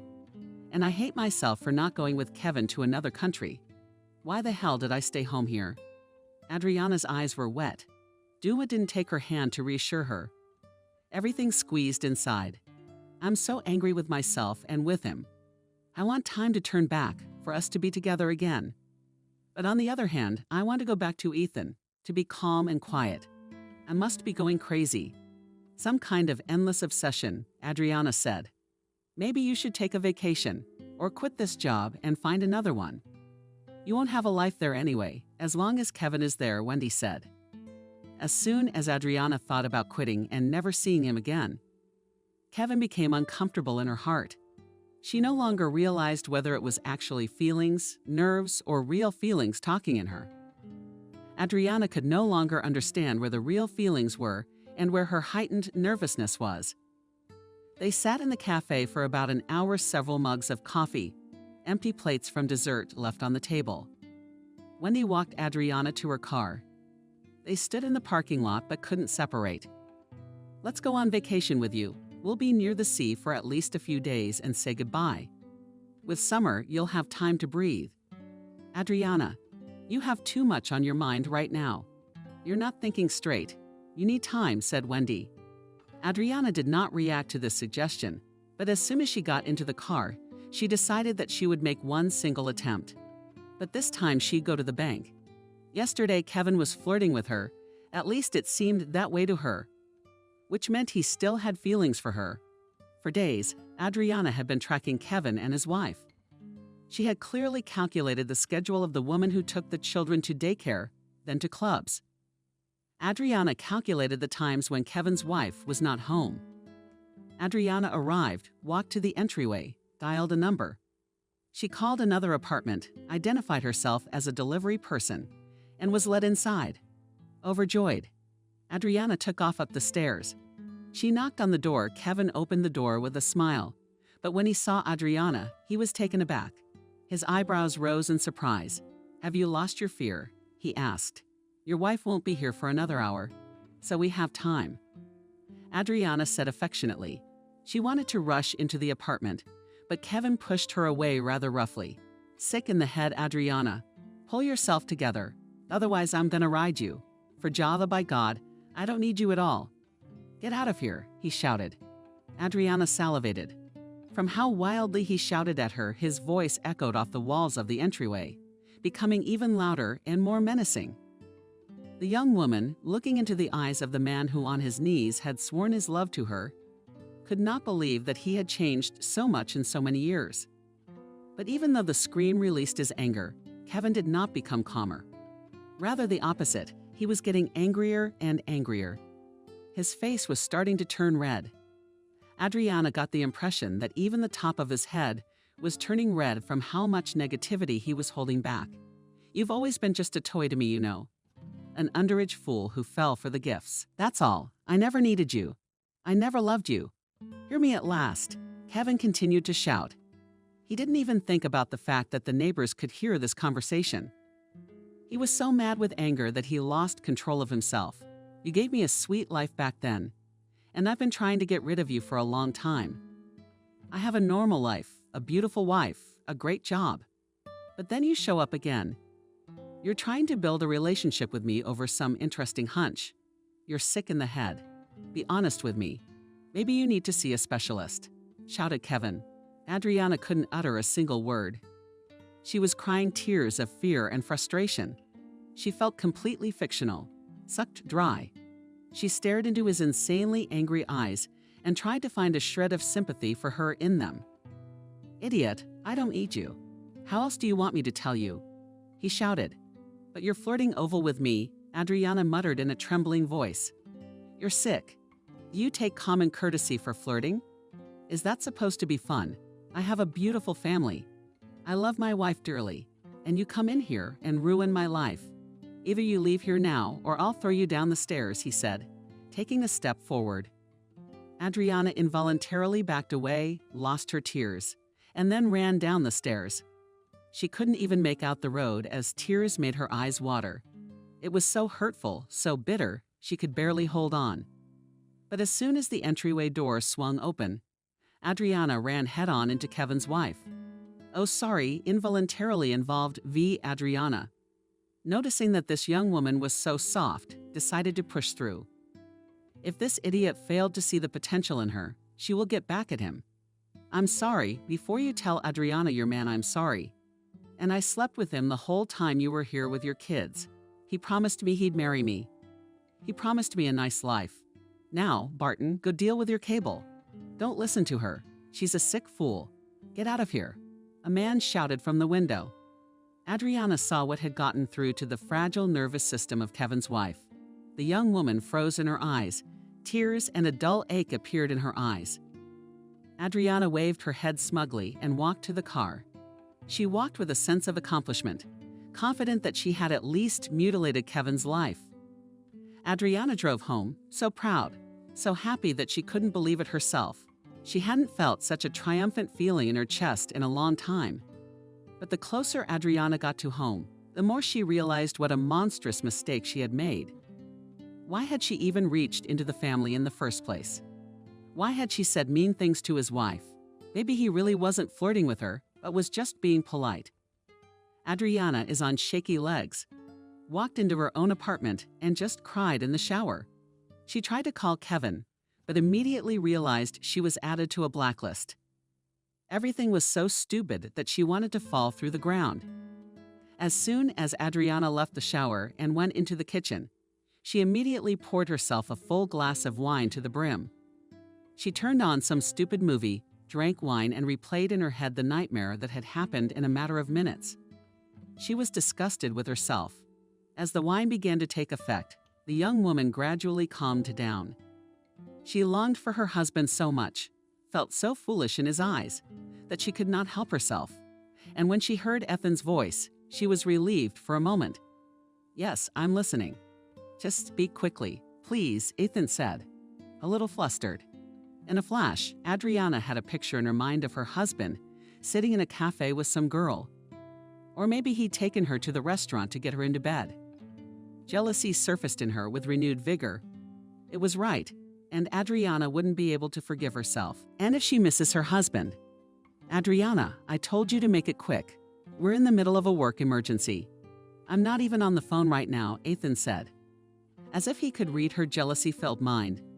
For a few more seconds before the call started, Adriana was full of confidence. She knew what she was going to say and how this conversation would end. But now it was as if she swallowed her tongue and began to stutter. "Topic: you and I need to talk. I missed you so much. We really need to solve everything. I'm not a bad person," she said and cried. "Adriana, I'm not interested in your tears right now," Ethan said more calmly and quietly. "Let me call you in a few hours. I don't have time right now. I'll live alone for now. I have to think about it." Adriana hung up the phone herself. The young woman leaned back in her chair and just stared at one point. How was she going to live her life now? Would he really divorce her? She almost destroyed her own family to get back together with her ex. And for what? Adriana felt so stupid all of a sudden that she felt disgusted. Ethan had been right to just pack up and leave. She wasn't worth it. Adriana lowered her head with her forehead, touched the cold table. Somehow she felt so sad that she couldn't put that sadness into words. She didn't even want to cry. It just hurt. If they'd gone to a counselor, maybe they could repair their relationship and start communicating like they used to. Ethan would start courting her again. Adriana would have given him some nice romantic surprises. Would it all fall apart now? If Ethan wanted to be with her, he'd probably come over right now, apologize for his behavior, and they'd start living together again. This empty apartment was completely foreign. When Ethan wasn't there, Adriana missed him terribly. Now all her fiddling around with Kevin seemed like nonsense. She hadn't cheated on her husband. She'd gotten over it. Adriana felt like a traitor. She couldn't shake the feeling that she had no right to rebuild her relationship with her husband. On Monday, Adriana was going to work. Everything was falling out of her hands. There was a bad feeling. Everything was so mixed up in her head that Adriana wouldn't even react if she was fired. She got in her car, pulled out, and just headed towards the office, wanting in all seriousness to turn around, stay home, call her boss, and quit. Turns out Adriana was right on the money. When she got to the office, no one wanted to talk to her at all. Everyone walked around with their noses up their asses, like she was some kind of stranger. Adriana had worked here for years. Why the sudden attitude? Always helping everyone. Never fought with anyone and certainly never tried to drive anyone out of the workplace like some people. "It's better to quit well," Camille said, crossing her arms over her chest. "Yes, Camille is right," said Miranda, adopting the same pose. They stood like twins. Even their dress code was similar. Adriana still didn't understand what was going on. Staring at her former coworkers and friends. Now it seemed she had clearly crossed them. "Girls, what the hell is going on? This isn't about jealousy. I make less money than you guys." Adriana said with a chuckle, "What the hell is going on?" You decided to ruin your family, and then you come here and think you'll be patted on the head. David asked in amazement. Now everyone was turning against her. Literally, the whole office was standing as if waiting for the trial. Adriana involuntarily took a step back. She looked into the faces of the people who hated her overnight, although just a few days ago they had hated her. David, have you forgotten that I'm the reason you work here? I'm the one who brought you here. Insistent, said Adriana. And you, if it wasn't for me, I would have fired you 6 months ago. Miranda, I was actually filling in for you on maternity leave so you wouldn't get fired. Are you two in cahoots? Adriana exclaimed in amazement. Surprised at their ingratitude. Adriana, come into the office, said the boss. Adriana took a deep breath, exhaled, looked at everyone with the most angry look she was capable of. She walked into the office of the warden. He immediately handed her a glass of cold, sparkling water. Adriana sat down in the chair and lowered her head low. She realized that apparently the situation that had happened the other day had become public knowledge. Yes, I understand. I made a huge mistake. I'm so sorry. I even tried to call him and tell him how stupid I was. I got emotional. Now I feel like a complete idiot, said Adriana. You know, I don't care who you slept with, what you were going to do. I don't even care about his family. This is my business. And business is money. Dear Adriana, I could go out on the street and pick up a dozen of them. So I can't call you a valuable employee. But the likes of Kevin, you can't find anyone like Kevin. If you knew how hard I worked to get him in here, you'd think a little more about your stupid head, the boss said. Adriana remained silent. She took the insult in stride. There was, after all, truth in what the superior had said, wasn't there? She was still silent, waiting to see what would happen next. But judging by the mood of the boss, only dismissal awaited her. What statement to write? She asked. Yes, be kind enough to write at your own request. I'll calculate your money right now. You don't have to work the extra 2 weeks, he said. Negatively shook his head, Adriana grimaced. She calmly wrote the application and took the money. She left the office. She did not look at everyone who sat in the office and now squinted angrily. You're like a flock of sheep. I've helped you all. Yeah, a lot of you wouldn't even be here if it wasn't for me. No, you fell for it. Took a lynch mob and lived with it all you want. I'm not going anywhere with you. Adriana cut her off sharply. She slammed the door, went downstairs. Adriana stepped out into the parking lot and suddenly felt the brakes sound. Darkness had fallen. It's okay, wait. There were monotone voices, probably all different people talking. Adriana felt pain, then nausea from the pain. Her head was spinning in her ears, noise crackling in her ears. Let's be careful. Another voice sounded, already lower. Adriana felt herself being lifted up, placed on something, suddenly a needle. Then came bliss. Nothing. The pain seemed to gradually dissolve, leaving behind only memories. After about 20 minutes, Adriana realized she was sitting in an ambulance. So calmly look over here, said a very thin woman, checking her pupils. You look like you've been hit by a car. We're going to the hospital now. We're going to check everything out. You look fine. Don't look at your leg. We'll figure it out. This isn't the 15th century. Adriana looked at her foot, against her warning. It was covered in blood. She burst, threw her head back so she couldn't see anything. At least I didn't feel any more pain. She was brought to the hospital. A couple more hours later, she was sitting in the waiting room. The situation wasn't critical, so it was okay to not leave her in the hospital. Adriana had no one to count on. Even with Wendy, she and Wendy had had a falling out. And when she saw Ethan at the hospital door, she just cried. He looked at her with the same love and tenderness he had before. As soon as he sat down next to her, Adriana snuggled into his shoulder and told him everything.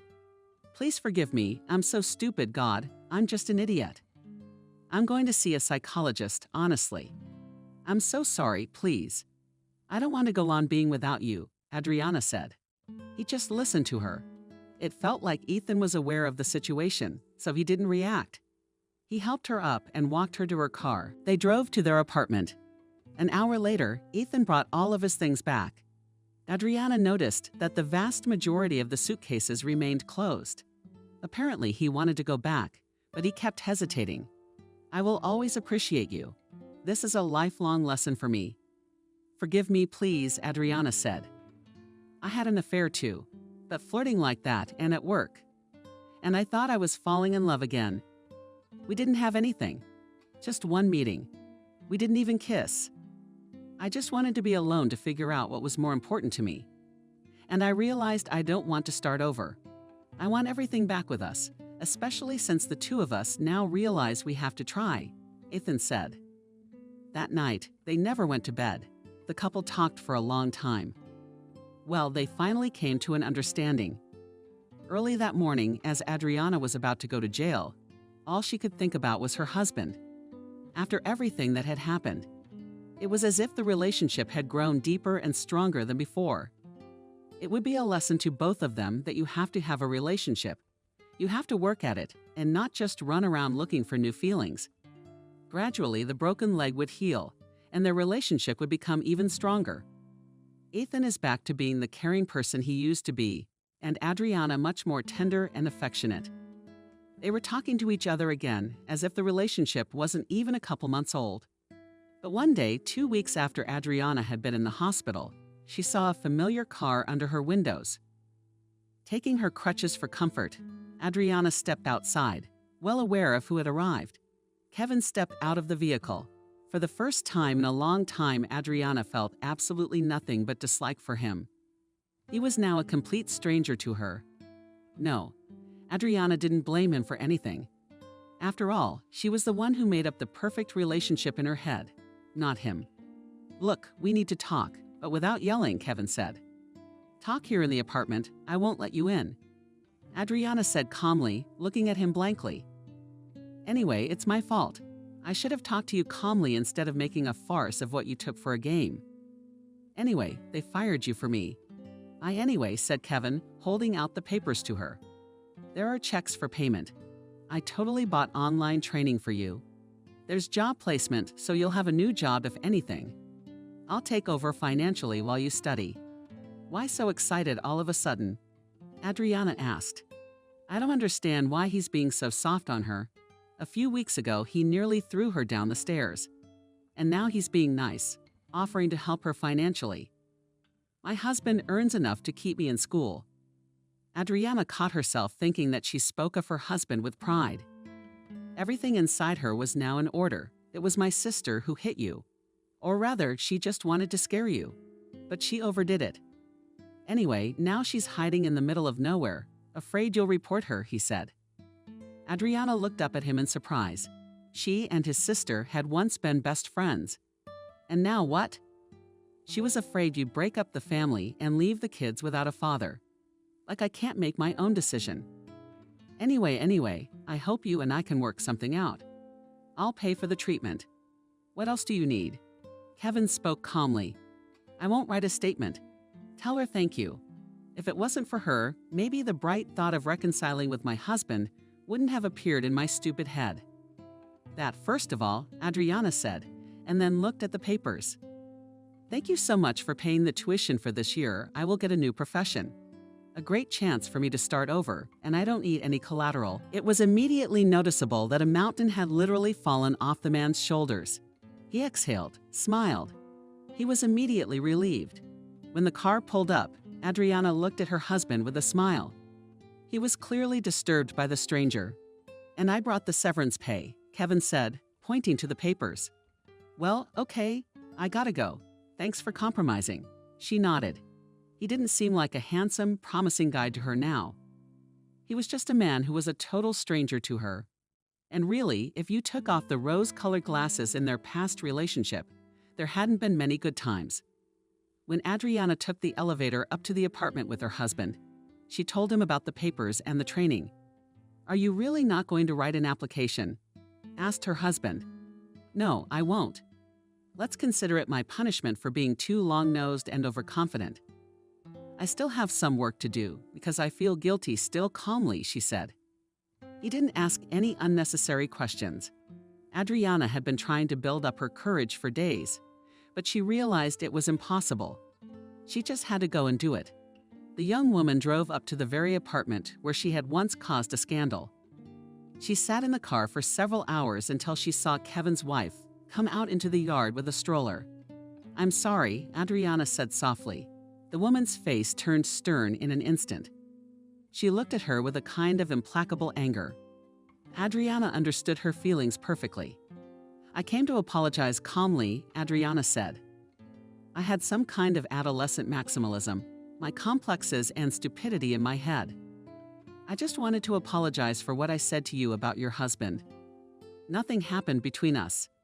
He sewed me up and kept telling me he had a beautiful wife." The more Adriana spoke, the more the woman's face softened. She suddenly noticed that Adriana already had tears glistening on her face. "I almost lost my husband because of this idiocy. I'm really sorry I was staggered. And your family is wildly ashamed that I looked like a fool and almost ruined your life," Adriana said. "Well, apology accepted. If you want to help, I'd be happy to," with a smile, said the woman. Adriana nodded vigorously. They walked to the store together. On the way back, Adriana carried heavy bags of groceries. At the bottom of the stroller were bottles of clean water. "It's not so smooth sailing for us. So you were just the last straw. I hope we can find the strength to reconcile and keep the family together. We have daughters growing up. I don't blame you. I know exactly how my husband behaves. All his courtesy and supposed politeness often looks like flirting," the woman said in an unhappy voice. "Thank you for helping me carry it. I live alone now. It's a bit hard to cope. Apparently he hasn't changed at all," Adriana said, and the woman nodded. "I guess he has. It's not for nothing that my mother told me that people don't change, and you shouldn't expect others to change. All right, come on. I'll take the carrier. And you stay with the stroller, please," she said. Adriana was alone with the stroller. The 2-year-old was sound asleep, or maybe she was under 2 years old. Adriana had no idea, no way to determine the ages of children since she had none of her own. And as a child, she hadn't taught anyone. When the woman came out of the entryway again, already behind the stroller, she looked a little sad. "Thank you for apologizing. It means a lot to me," she said. "When Kevin gets back from his business trip, I'll tell him you came by. It'll make it easier for me and him to fight. Thank you for forgiving me," said Adriana with a guilty smile. For a few minutes, Adriana sat in the car just looking out the window. She felt many times better when she finally apologized. Maybe it really was worth it. The shame had gotten much worse than it had been before the apology. But the more time passed, the weaker it weakened. A few days later, Adriana received a message from Kevin saying that he was grateful for her apology. He was able to repair his relationship with his wife, and now he won't do anything stupid. Adriana told Ethan everything. He was very proud of her for apologizing. Even before the cast was finally removed, Adriana and Ethan started to see a family psychologist. It turned out that they had accumulated a large number of mutual resentments that they had not spoken about.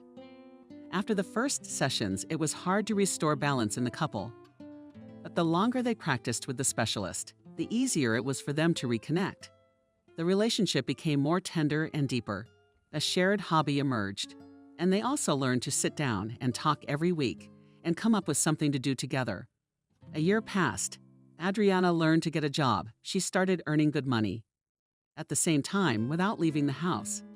She liked her new profession and was grateful to Kevin for it. As it turned out, Kevin did not stay at the new workplace for long. He quickly replaced the director and took his place. As far as Adriana knew, Kevin and his wife were still living together. They were expecting their third child. Adriana didn't know how smooth their relationship was. She didn't want to meddle with other people's destinies anymore. Adriana reconciled with Wendy. They were best friends again, just like before. Adriana was very grateful to Tommy for trying to talk her out of it. Wendy had gotten married and they were now family friends. There was no way Adriana could wait for her husband to come home from work. She was holding a small gift she wanted to give him for their anniversary. She was insanely grateful to herself for such a lesson. She had never been happier in her life than she had been since she had decided to keep her family together.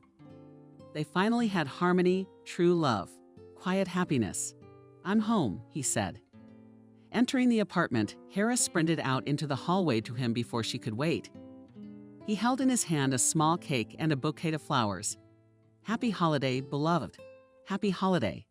I have a present for you, by the way," she said. She smiled radiantly. Adriana handed him the box. Ethan put it on the shelf. He changed his clothes and then, taking the box, opened it. The man thought it contained the watch he wanted, but there turned out to be a truly lavish gift, tied to a red ribbon. In the box was a positive pregnancy test. Ethan sat on his ass like that. "It's true. I've even been to the doctor already. They all confirmed the subject you're going to be a daddy," she said and cried. He suddenly picked her up and from his seat lifted her in his arms and surrounded her. He kissed her endlessly. "Oh my God, is it really true? We're going to be mommy and daddy." He repeated a little, "And I can't believe it myself. Can you believe we're going to be parents? Can you believe it?" She repeated through tears years of trying behind her. That evening they spent in love and understanding tenderness, imagining how they would have a baby, how they would cope with difficulties together, as if this child was a reward from above for the fact that they were able to keep the relationship. And Adriana herself was madly happy that fate had given them such a gift.